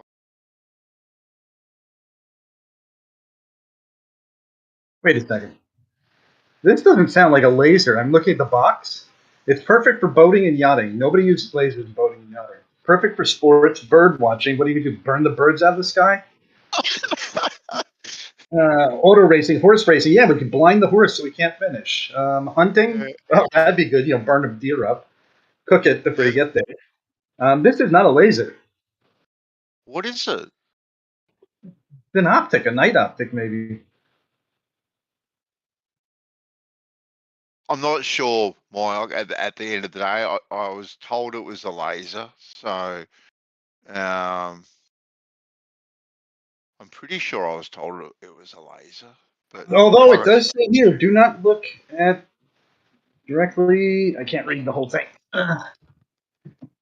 It will blah blah blah. Do not look at glare. I can't see it. Sir, sun. Oh, do not look at sun directly. Yeah, you can shine a laser at the sun. It's not going to burn up. This is an optic. Oh, okay then. All right then. There you go. You got to work on your sources, man. What do you mean my sources? I didn't say anything one way or the other. Like I wasn't committed to it, Wyok. Come on, give me a break. If they purported this to be a laser, then your sources are bad. Oh, you know what? I may have misheard him, or I may have misquoted him. At the end of the day, like it's. So I was doing a couple of other things too, but So okay, so what this thing is, it's oh shit, 16. okay. I Well, think you have a 66 meter field of view at 8,000 meters.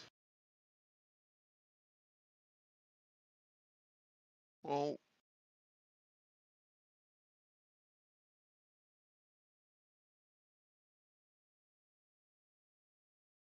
so optically, it's good for 5 mile. This thing. He's Optically, it's good for 1 billion miles.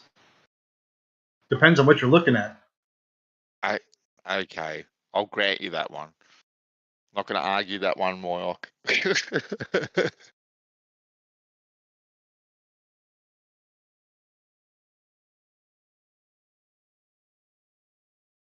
Oh well, then maybe the laser thing is off, but still the other three things comparing is still on the table. Yeah, I'm always interested though in the lasers. Like I'd like to see, starting with like a millimeter beam. Is there anything that I can get that maybe fits on a plate? You can find the center of a plate, a dinner plate, something that's a dinner plate after like 5 or 6 miles, so you can still see it really well. You can still find the center of it. Once it starts getting over like a meter, it starts to get really diffuse and hard to really read. And I'd like to see something that's really coherent after a few miles. Yeah. Just a few mils bigger. Oh yeah, there we go. Look at see. I was just looking at the picture on the screen, which is very small for me. But then when I open up the original, and you go in and you look at it, you can see the box at the back where it says scope.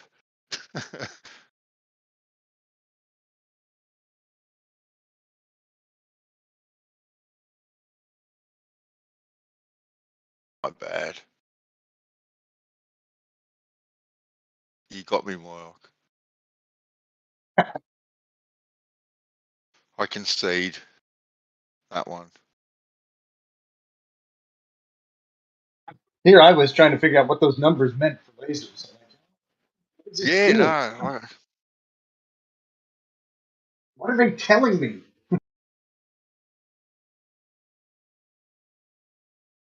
Yeah, I wasn't really worried about the laser anyway. To be honest with you, that just came in.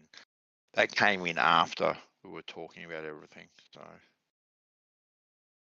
I just when it. I could have sworn he said laser, but anyway, I stand. He may very well have. Yeah, well, he may have, right? Or I may have misunderstood him. Either or. Yeah, it was just. I thought, oh, okay, then. Well, we've got X, Y, and Z to do. Well, this is just this is a W to add to it as well for comparison.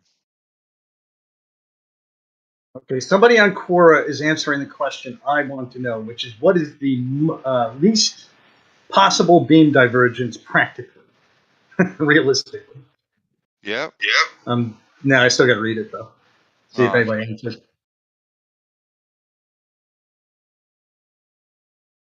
War.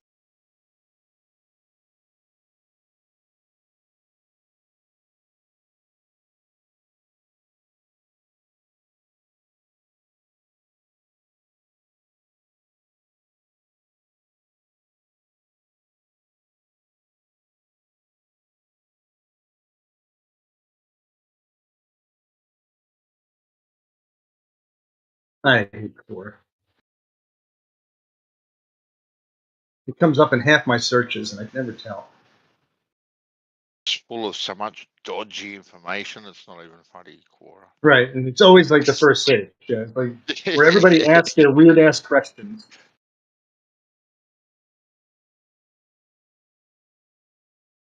Wasn't one of the talking points ages ago, Myok, that Veach used to edit stuff on Quora? Oh, I don't really know. I don't recall any conversation. Fair enough. Not that that's, yeah, I've got no problems with that one way or the other, but I found it a rather, I'm pretty sure I heard that, but once again, I could be misquoting people, but I thought it a funny talking point.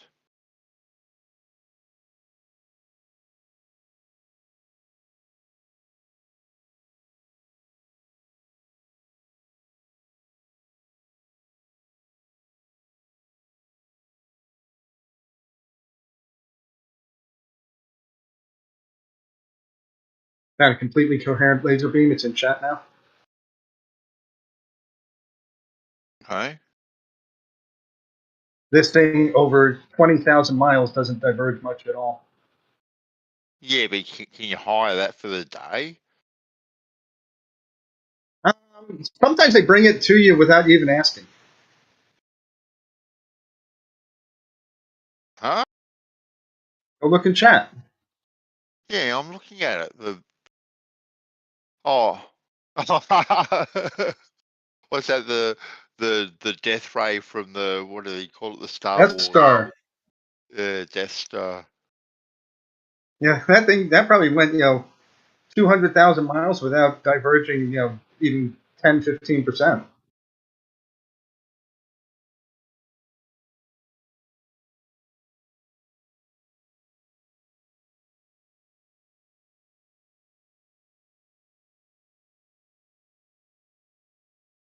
Don't ruin my jokes, man. Okay, I'm sorry. um,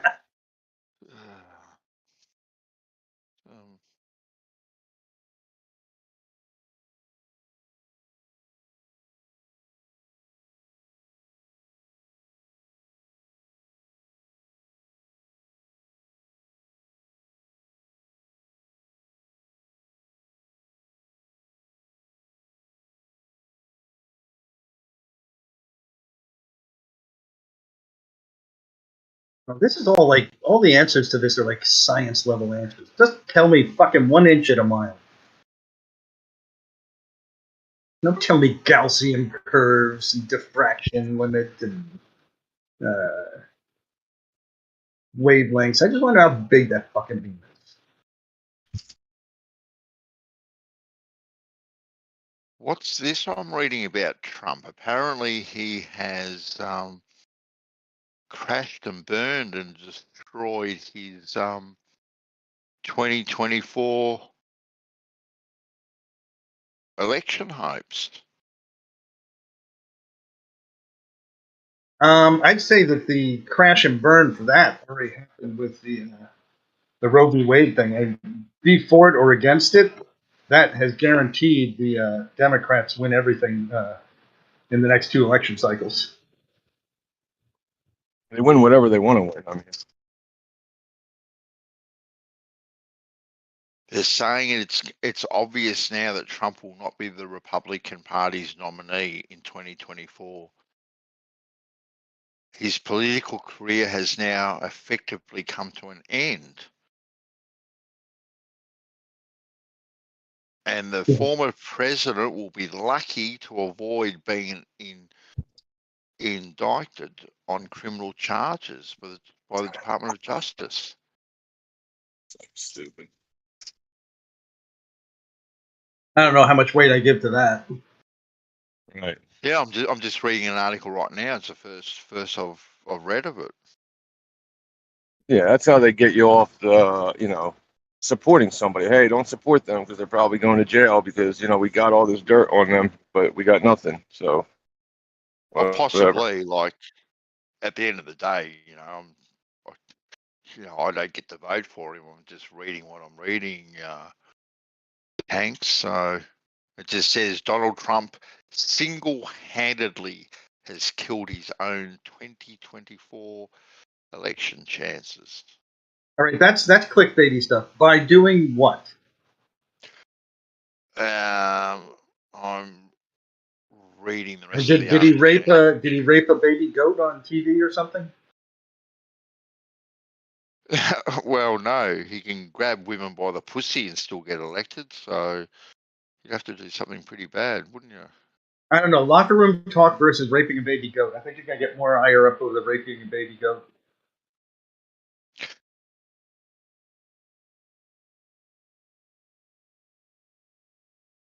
Apparently, because he's still clinging to the stolen election. It was stolen. Well, that's some people's opinion that it was No. stolen, but It's just like the Earth. It's testably, measurably, provably stolen. well, there is corruption in all elections. I will grant you that, but was there enough corruption to steal it? Yes. Who knows? Was that corruption purely in his direction, or was there corruption on both sides? No, it's just against him. Has anybody seen the Mike Lindell report? No, I haven't myself. I don't.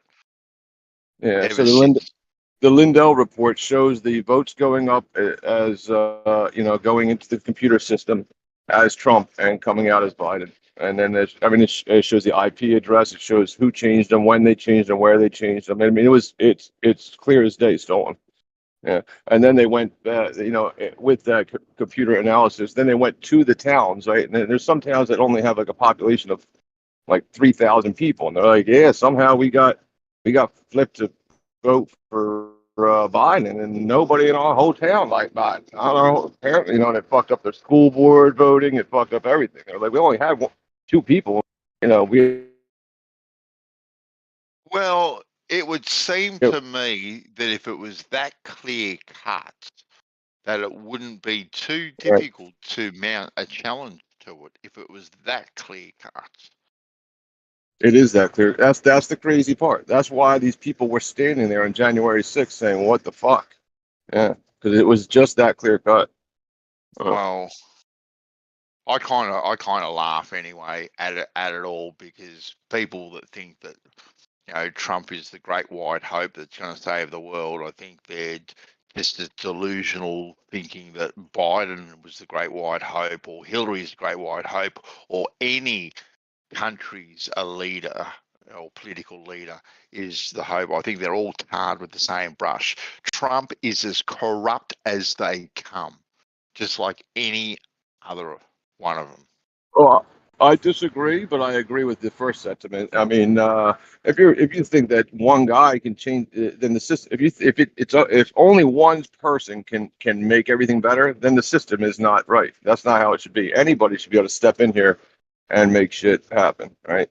So, 100% Trump is corrupt. How do you think he got to where he was if he wasn't corrupt, being able to use the legal system to his advantage? He's as corrupt as they come, in my opinion. I disagree. Just like any of them. I disagree. Yeah, that's fair enough. Yeah. Yeah. I mean, I can't keep on saying, well, if it was that clear cut stolen, then it would have been shown, and then. Oh, you're roboting tanks. You might want to drop out. Hey, if he wasn't corrupt, then how did he get there? I can't keep on reasoning that way. Yeah. Sorry, I'm driving. No, you're right. We only just caught the very end of it.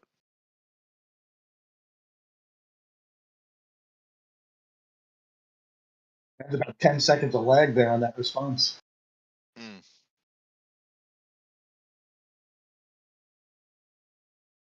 I'm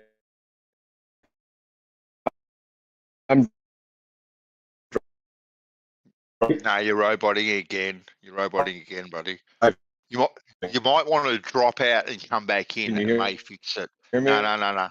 Here. No. Drop out and come back if you can hear me. In 10 seconds, he'll hear you. Yeah, that's generally the way when you're roboting. You don't hear what people saying you're roboting. And then the moment you come back and you're clear, you get that, and you start catching up. It's like, Yeah, oh, okay, you can't hear me? Okay, wait. Now we can hear you. Oh, shit. exactly.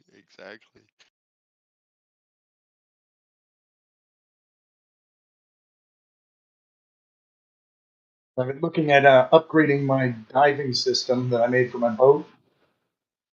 I made up a surface supply air thing, Yeah. and I'm looking at this Bauer compressor. It runs off of like little drill batteries. Mhm. Gives about an hour of runtime, and I'm tempted by that because then I can just like toss the damn thing in my dinghy and go snorkeling all around, just dragging the dinghy behind me. Nice.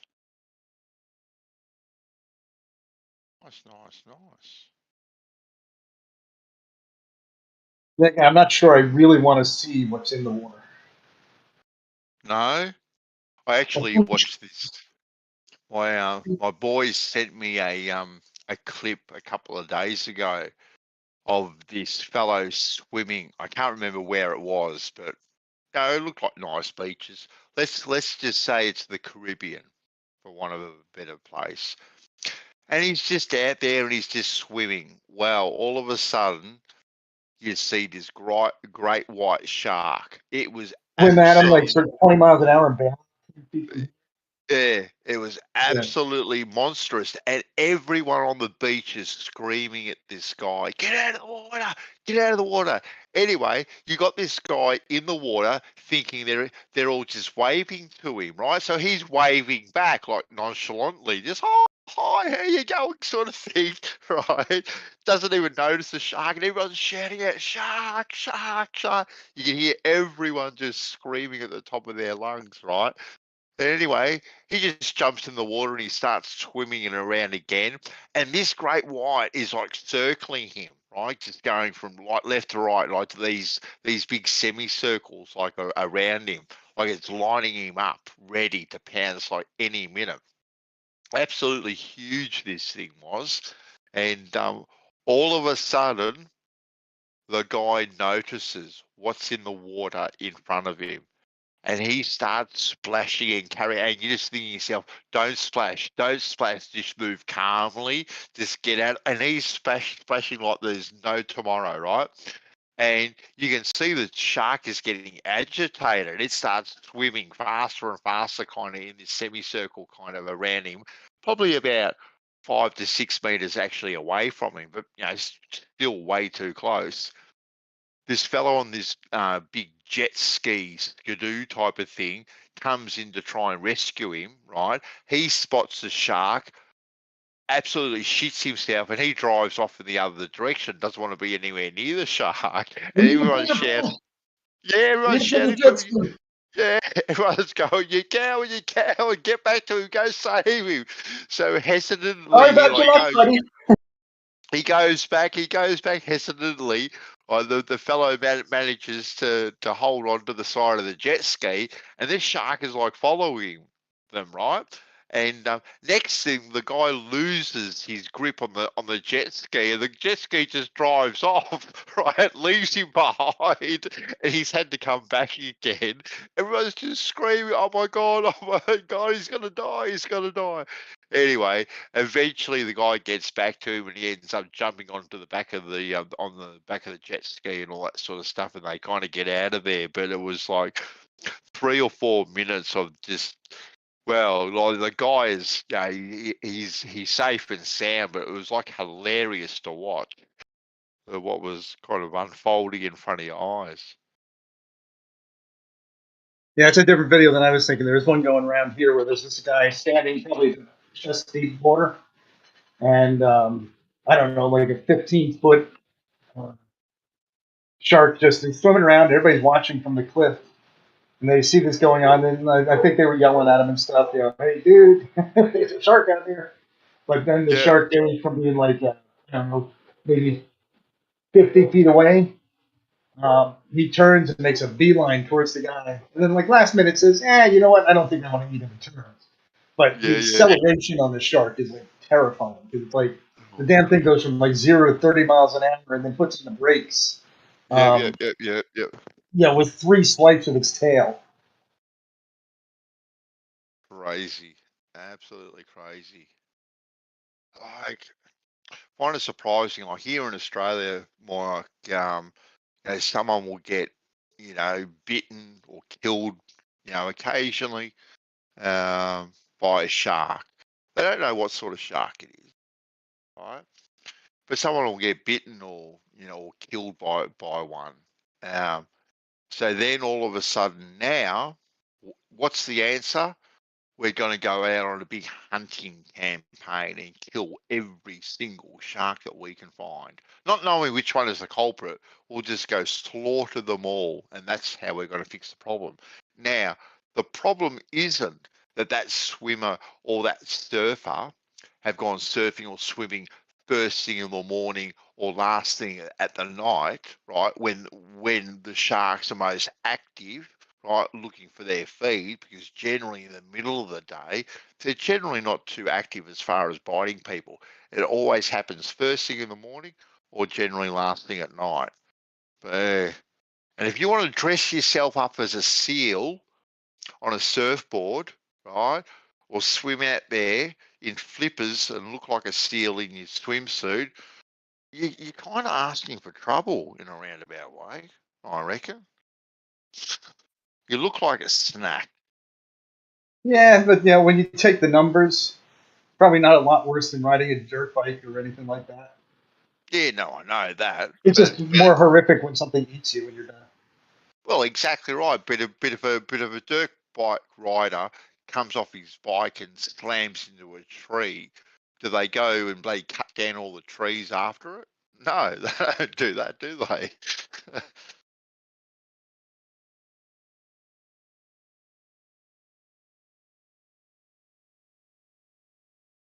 Shark attacks jet ski rider. There's some crazy. You would have seen the crazy footage of surfers, riding the big waves in the what do they call it? The barrel. I'm not really a surfer, but when they're surfing in the barrel, and then you see the shadow of the shark following them through the wave itself. They're pretty crazy videos to see.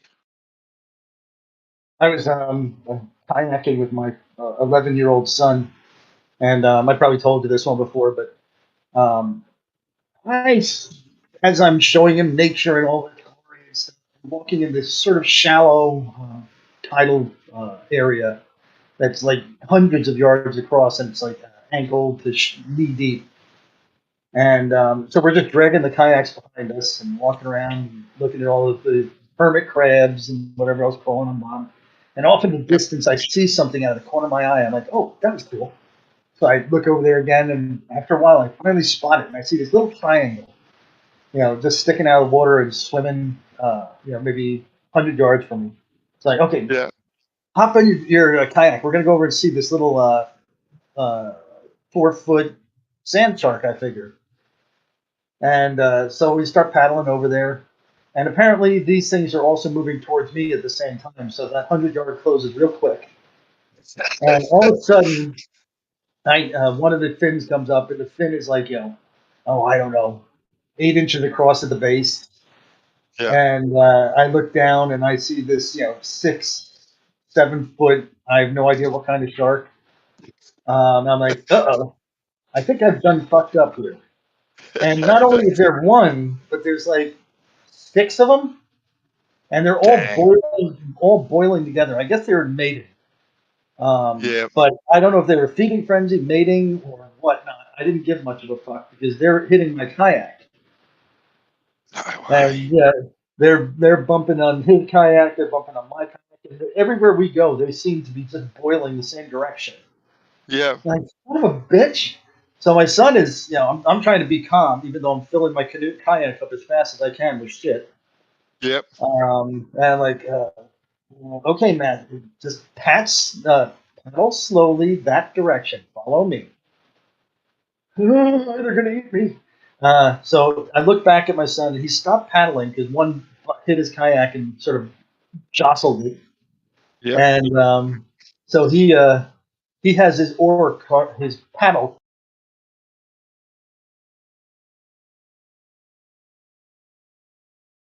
I'm sorry, I'm trying to make a gesture. You can't see it. Oh, So right. Okay.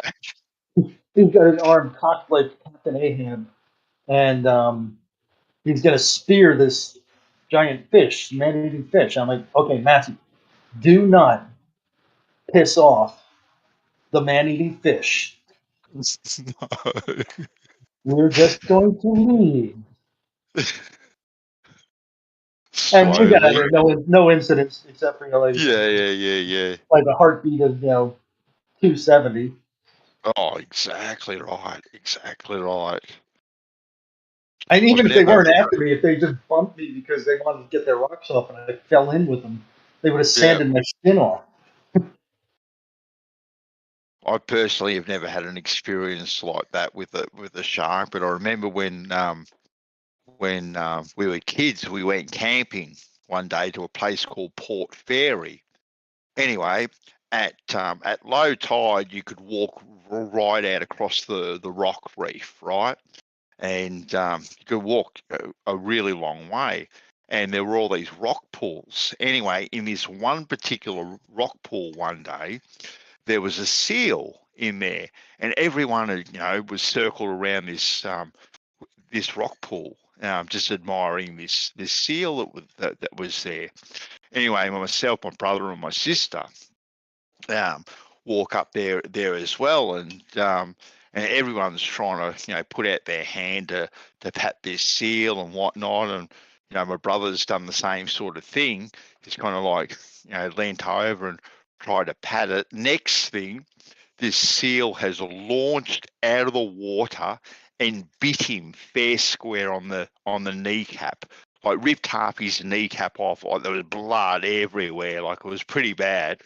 I had to go to the hospital and all that sort of stuff. And he got a couple of bad infections actually as a result of it. But it ended up coming good with antibiotics and stuff like that. But yeah, this seal just literally just launched itself out of the water and bit half his kneecap off.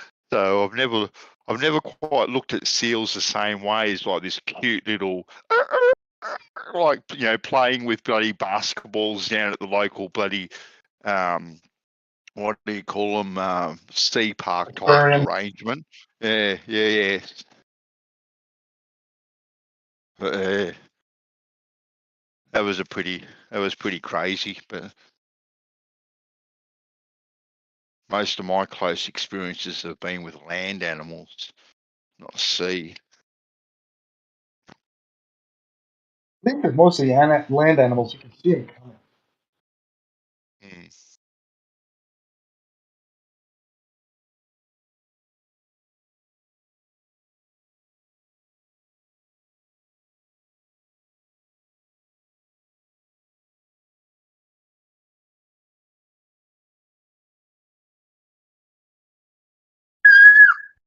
Yeah, Bill Burr has a joke about that. He says, like he's scared of the ocean because you can't see what's out there. It's basically like going into the jungle with a blindfold on. Yeah. True that, Jerry. Yeah, it is. Like every time I've gone swimming, like I love swimming, I absolutely love it, but I hate seaweed, absolutely detest it.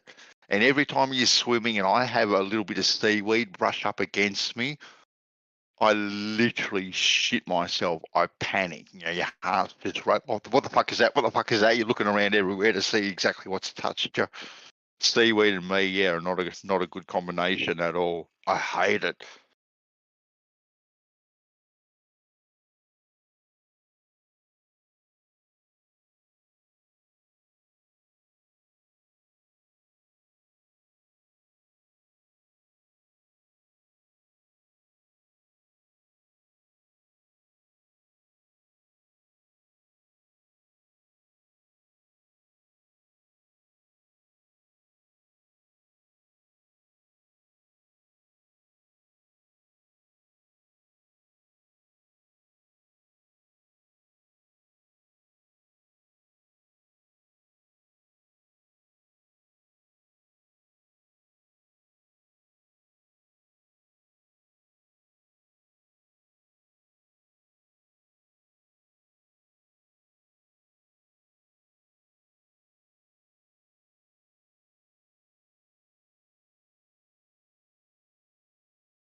God. What is it with everyone tonight? Everyone is so quiet.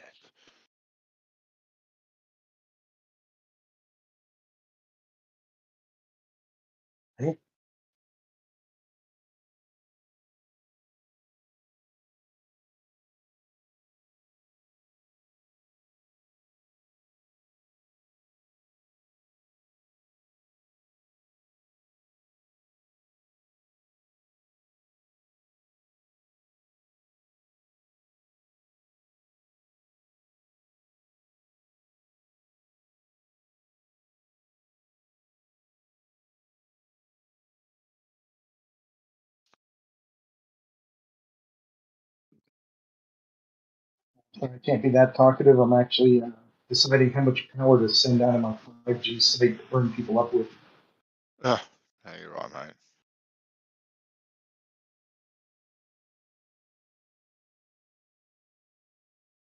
And for this one, it's 43.6 dBm.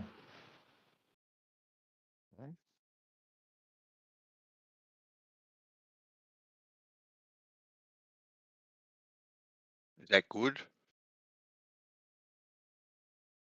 It's the maximum allowable power in the FCC.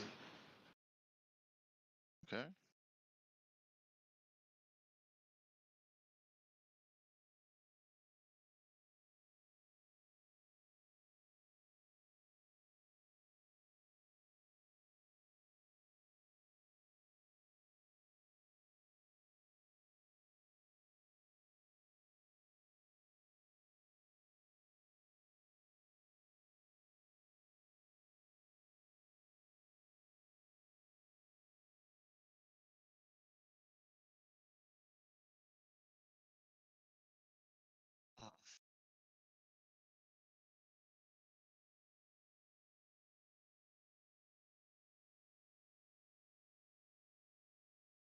We can start arguing if you want, Myoc. Might bring a few people around. Ether band is silly. Ether band is silly? Well, I actually think it's a pretty cool word, actually, ether band. Like, I don't mind the word myself. You know, I think it's a far better word than, say, I don't know, the corridor at which we look through. Like you can say all that just with one word, ether band. You can, but it's the baggage that comes around with the originator's whole I think description of it. I think Travis is the one that originated, right? I Right. think so, Silent. I think he And did. he has his whole like explanation of that thing. So yeah, he can name it whatever he wants. Yeah. And I think it, like I said, instead of saying the corridor at which we look through, I actually think that the ether band, like it's slick. It kind of says all of those things. You know, Yeah, but I don't mind the it. funny thing about it is, though, it's like me coming in today, going to a orange grove, and telling them that that's not an orange tree. That's a bunch of shoe fruit. Okay, then, but so what? Are you much happier with just calling it the corridor in which we look through? And again, the atmospheric conditions. Well, yeah, I suppose you can. Yeah, I suppose you can use that too. I use them all actually, depending on who I'm talking to, because I do know that particular word does trigger some people. So all's fair in love and war at the end of the day, Wyok. So, did you have a glass of shoe juice this morning? Of shoot juice? Yeah. No, not me. Why? Should I have? A lot of people have shoe fruit juice with their breakfast. No, I'm not a shoot juicy kind of guy myself. My son made up an orange silencer for my 1911.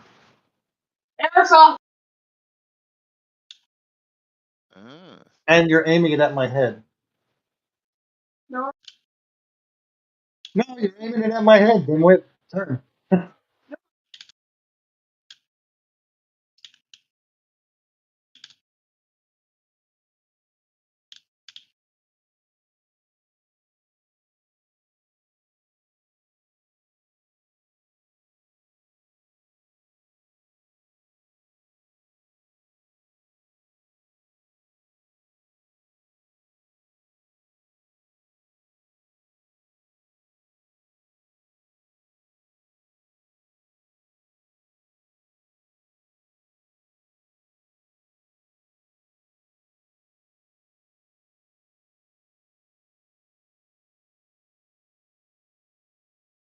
Yeah, I'm out here pulling weeds, and some of these things have thorns. I'm thinking, what better defense from animals is thorns? It's like, how could that be an accident? No. You know what I'm saying? Their own. Yeah, their own. Yeah, we have a similar sort of weeds here, where and they have like a taproot, Jerry, that just go down, 6 or 8 inches at least, right? Oh yeah, it's insane. Yeah, so unless you get the whole taproot as well, because generally when you grab them and you pull them, they just break at the top and then they just regrow back straight away. So you've got to get right on, you got to wiggle it out, or you got to get one of those little prongy things to pull the bloody things out. Generally, I'm too lazy. I just go along and pull the bloody things out, but. And because I'm too stubborn to put on gloves, like I'm always just cursing myself after the first one. Go get some gloves. No. I'll go get this one. It'll be all right. No. I'm just cursing myself the whole time I'm doing it.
No evidence. Random claims. No evidence. Come on, let's go, Gummy Bear. Fucking troll.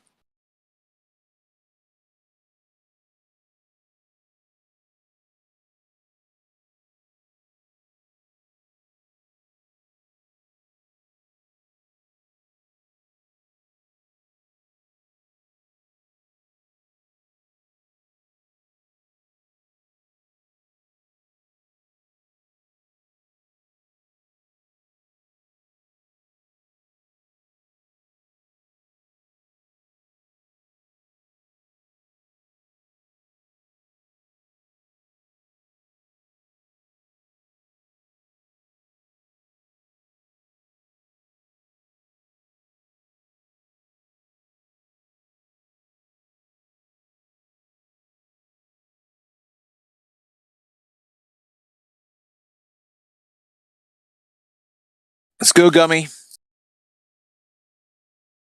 Time's a wasting.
What up? You there, Gio? Yo.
Good talk on the footage of the 24-hour sun in Antarctica yesterday.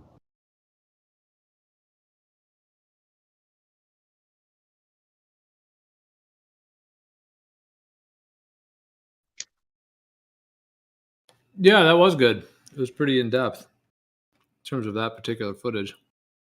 Yeah, it was pretty in depth. And there was another one posted that I'd never seen before on Vimeo. Do you know which one I'm talking about? I think I've seen most of them, if not all of them, that are claimed to be. I think I've seen them all. I think I know which one you're talking about.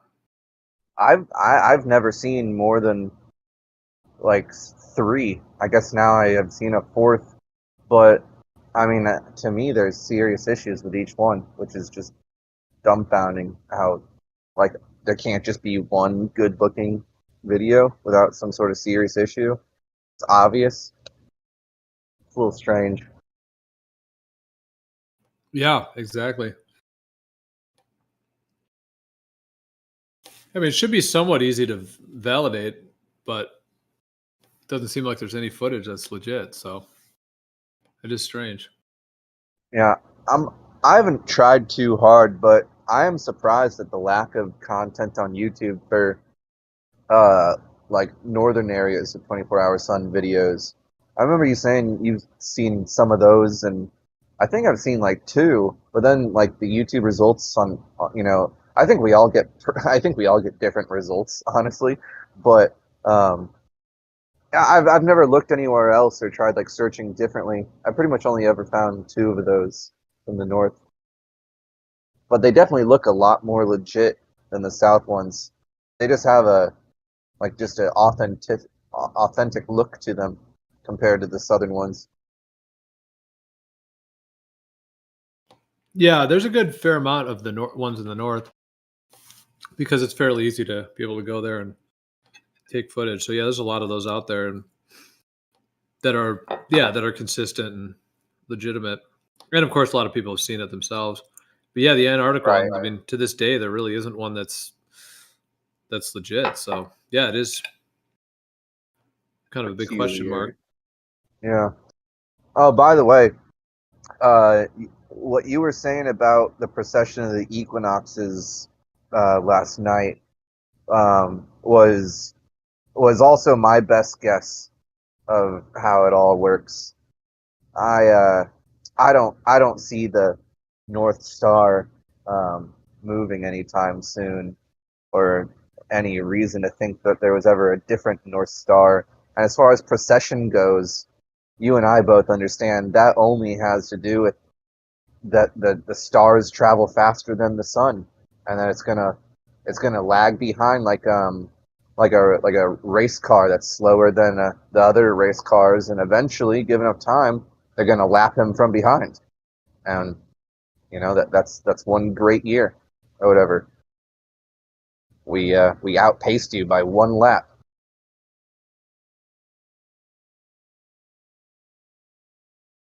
Yeah. Well, that's what a year is. I mean, that's what 1 year is when the right. Yeah. So it's sort of like the way I like to put it is that for the year, just the regular year, is that the stars travel across your sky 366 times in the same amount of time it takes the sun to go over your head 365 times. In the same amount of time that the sun takes to do 365 crosses above your head, the stars have crossed your head 366. In 1 year, they outpace it by 1 lap, like the race cars, But it's funny, they actually outpace the sun by 1.0001 laps, because they don't end perfectly at the same time, So the stars outrace the sun, lap it once, but they don't cross that finish line together the stars always finish. They cross that finish line just a little bit ahead of the sun. And in the time it takes the sun to do 365 laps, the stars did 366 point some small decimal, which then eventually adds up to one more lap given enough time. 25,920 years. Yeah. Yeah, that's a good point. Yeah, so you're saying that that's why it's the equinoxes are precessing? Yeah, it's just the same thing as the year, but it's all because of just the slight lead the stars have on the sun, which is just a little bit more than 1 day's worth of time. The drastic effect that we see is that they outpace the sun by one lap, given only 360 days.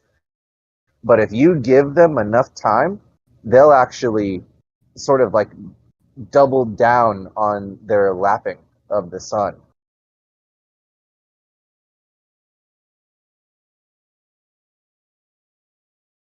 Which would be the year versus the great year. Yeah, that is interesting. That's very cool. Because all that it means, right, is that every year, so every day, the stars have gained a little bit of speed, a little bit of a placement in the race to the sun, right? So it falls behind through the different signs. But then they start the same position the next year, which then contributes to the great year, right?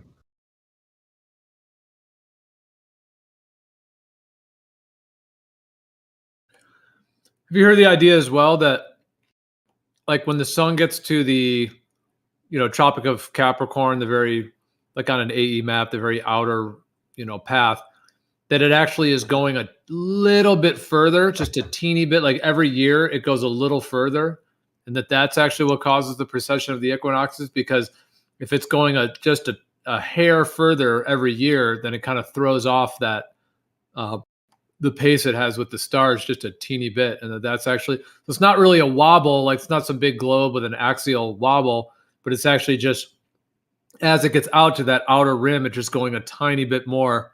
And then that would also kind of play into the idea of, kind of the icy region and kind of melting out the pond, kind of thing coming from the center and going out, in like in some kind of a fashion. And wow. I've never heard of that idea before. Would that also imply that when it goes to Cancer, that it doesn't quite go as far, like in a tighter circuit, like both of them sort of expand? Yeah, that's a good question. Like that the whole thing is moving outward. Yeah. I feel like that has some, like I'm intuiting some like issues, because I mean, certain people never get the sun above their head, and if the sun did a wider lap, then someone would say for the first time, wow, the sun's never been above my head before. Now it is, but how long have we been keeping track of that? I don't know. So there's a chance. I mean, there's got to be some sort of, yeah, you ever heard of like the Iron Pillar of Delhi? Just a really old iron pillar just in the middle of town, been there for 1,000 years or something. It's like if that was on the Tropic of Capricorn, and they're like, yeah, this marks the the furthest circuit of the sun, so that on the Tropic of Capricorn, this thing casts no shadow at noon or something, right? But eventually be like, oh shoot, the sun's going further. It's actually casting a shadow northern all of a sudden for the first time, or a little more each year.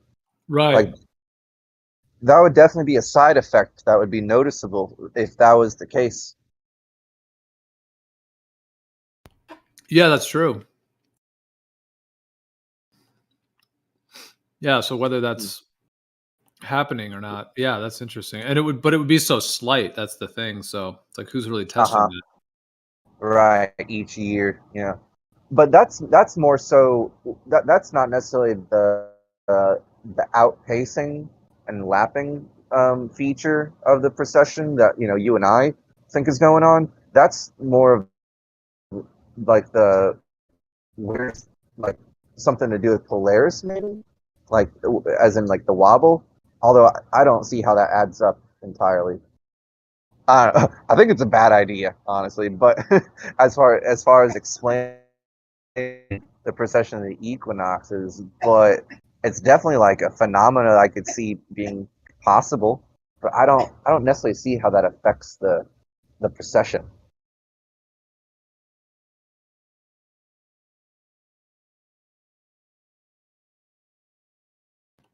Yeah, I guess in their model, because the explanation is the wobble of the globe, then they kind of have to have that North Star changing.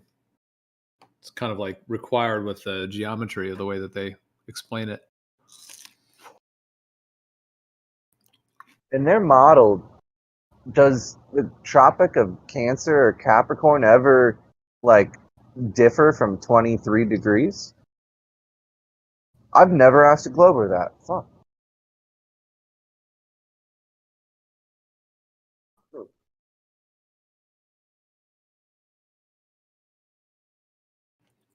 Yeah, because if the Earth is stationary, then obviously whatever the precession of the equinox is part of the sky, whatever it is. Like we were saying, the sun, the stars, and their pacings.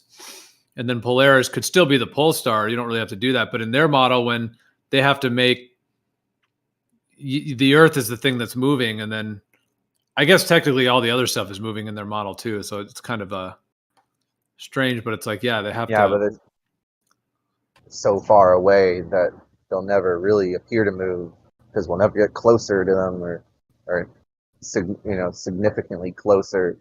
Man, what a system. Boy. But yeah, you make a good point. I mean, Yeah. if the Earth is wobbling to cause the precession of the equinoxes, then wouldn't the Tropic of Cancer and Capricorn be changing as well with that wobble? I imagine that it actually wouldn't change that. Actually, I mean, I could see a way that it wouldn't. I guess it would just like say reverse, like who's in summer and who's in winter, at its extremes. It would reverse, it would reverse like the who every six. It would swap it. You know what I mean? Like if right now is my summer. Whenever it gets to the other end of the wobble, it would be the southern summer at this time around the sun, of our orbit on the sun. Like summer and winter would be swapped, I think. But I don't know if it would actually. It could, but I think there's a way that it doesn't have to affect like where the tropics are or anything like that. Although the stars would change. I mean, everything has to wobble along with the pole star, right? Like there'd be a new zodiac in a sense, maybe. Yeah, you would think so if that's what in their model. Yeah, There might be like there'd be two, right? There'd be two of the zodiacs that would remain, but all the rest of them would be like above or below the new angle. I would think, sort of like two rings on the same like hinge, or you know what I mean, like two rings that like are held through the center by a bar, like the kind of like if you look at a side profile, you'd see like the shape of an X, you know.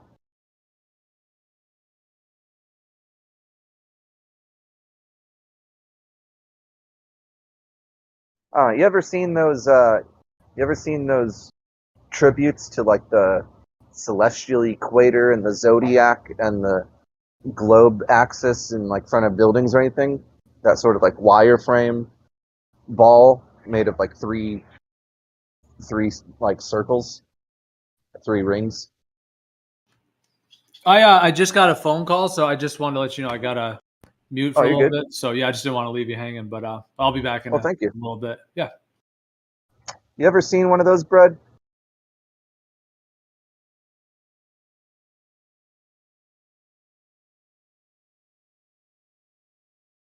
If you're at work, that's all right, man. I'll go try to find a picture of what I'm looking for. Were you talking to me, Fundy? Yeah, I was just wondering if you ever saw one of those wireframe, like celestial equator, zodiac, Earth axis little dioramas they put in front of buildings sometimes or in museums. Yeah, I think I've seen one of those.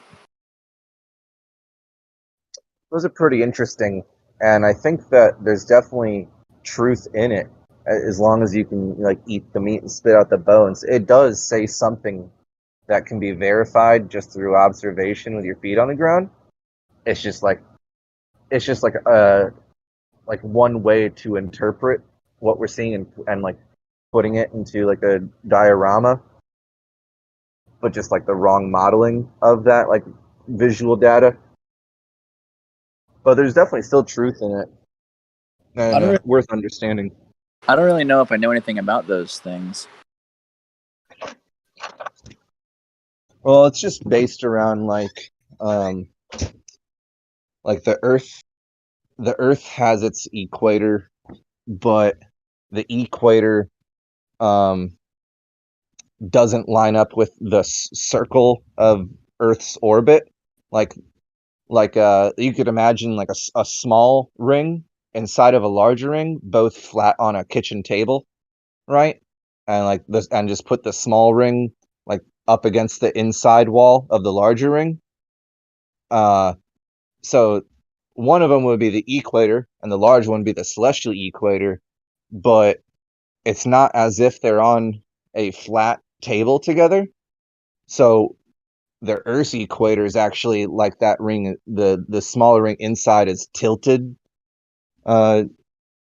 whatever 66.6 degrees away from or 30 some degrees, however you want to put it, out of sync from being like parallel, I guess you could say, with the celestial equator. It's because they say it's the whole way they explain seasons or whatever. Like Earth's spinning, but Earth isn't spinning like level. Earth's spinning on a tilt. And so it's going in a circle, but it's at an angle as it goes around a circle. But that's just the way they have to explain, the raw visual data that we can all experience. But it doesn't mean we have to imagine it, that's the reason why the sun looks the way it does and moves the way it does across the sky.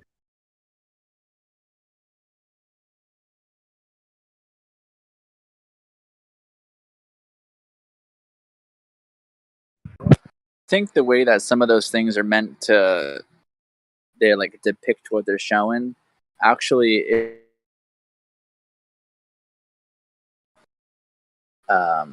base, and then how they. I'd have to see a picture of one of them real quick, but I think I have an idea.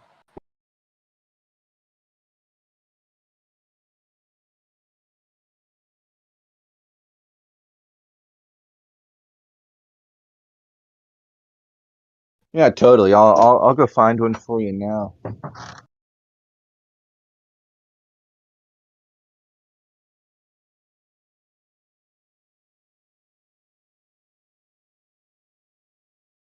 I'm looking as well.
All right, I found one.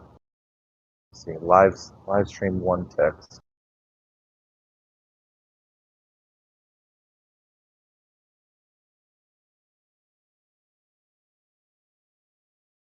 All right, I'm getting there.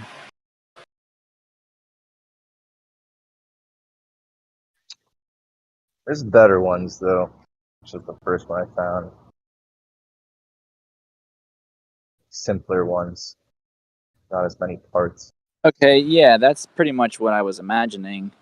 Maybe with a couple more like bands. How would you call those? Like rings that would be Sure. like flipping and interchanging. And I feel like they count for like months, days, stuff like that. I believe.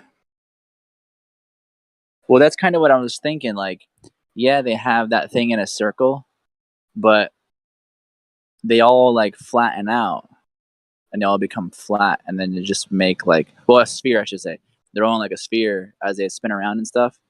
But then when you lay them all flat, they make like a circle, like I guess you would say like the middle plane inside of like a toroid. Okay. I don't know where you're going with that. I don't know what you mean laying them all flat. I'll have to try to find one that I'm saying, maybe like a video or something. I've seen ones of those that like they spin. They're like a desk toy, and they kind of spin and like tumble or something, and then you Okay. could stop them all from moving, and you can line them all up to be flat. Oh, I gotcha.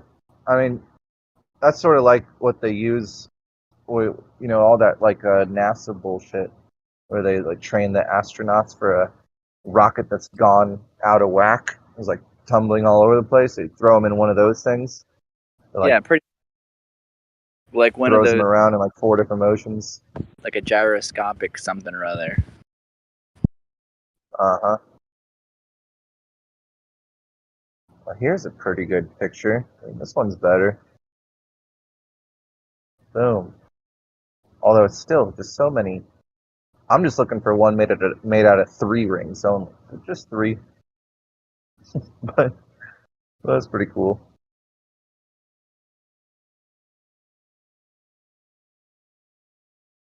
Yeah, I think something about that. It's like the whole sphere shape makes like the underlying realm which we live in, and then like you have like those discs or rings, and the one itself could be like our plane, and then like the others, how they spin and move, is in correlation with like zodiacs and so on and so forth.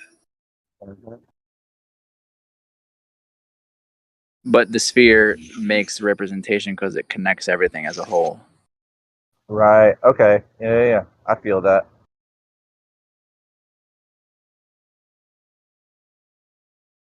I mean, that's how they pull this stuff off. They just take advantage of the nature of circles and balls. You can. Oh look, I think I found one. No.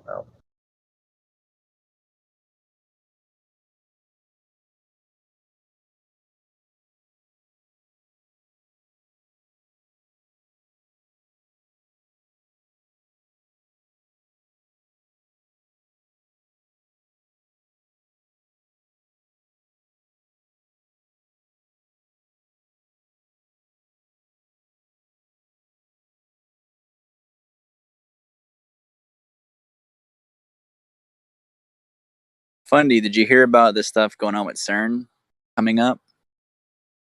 That they're like turning it back on. That's all I've heard. Well, if I'm not mistaken, they've already been running their one main one, but supposedly there's like 600 other locations. Oh, with Yeah, colliders. yeah, I didn't know. And there's And one in Illinois. I think America has like 2 or 3. there's a huge one that was built in Texas. Are they all turning them on I don't- together? They want to turn them all on like July 5th or 6th, I think Why July the 6th, fuck? they want to Why the turn fuck all would you of do them that? off. I don't know. But there was another. Oh man, I found something else relating with opening portals. It wasn't CERN. It was something else. I don't remember now. But there's a lot of people, I guess, trying to do stuff with portals. You know, I'm here seeing a lot of stuff with like, oh, the gates and this and this and that. You know, interesting. Yeah, of course. Yeah. And we're gonna wake up with 1,000 new Mandela effects and all sorts of claims. Yeah, man. I don't know what the fuck they're up to. Honestly, like all I know is they put on. I mean, they made a movie full of Satan worshiping. I think you and I watched a video together of like a theatrical performance they put on, like outside Oh, of the like tunnel opening ceremony. yeah, something like that. I mean, I don't I don't know how to understand people with that sort of brain. They look like crazy people to me. I just gotta say, like, what in the world do you guys think you're doing? Why are you doing all this? I don't think it's what you tell me. I think it's something else. But what is that other else thing that they're really up to? I don't freaking know, man. It seems like it has a lot of esoteric, like, underlying shit to it, though. You know? Or else, why would it be so important to have people, like, in bloody goat heads fucking doing, like, body contortion dances with, like, weird symbolism flashing on a big screen behind them? You know, who asked for that? No one asked for that. You're doing this because that's what you're into, guys. So why are you into this weird stuff? I mean, what do you think, man? Do you think what do you think is likely, or what do you even think is plausible that this is the first steps in trying to understand how to like make stable like wormholes for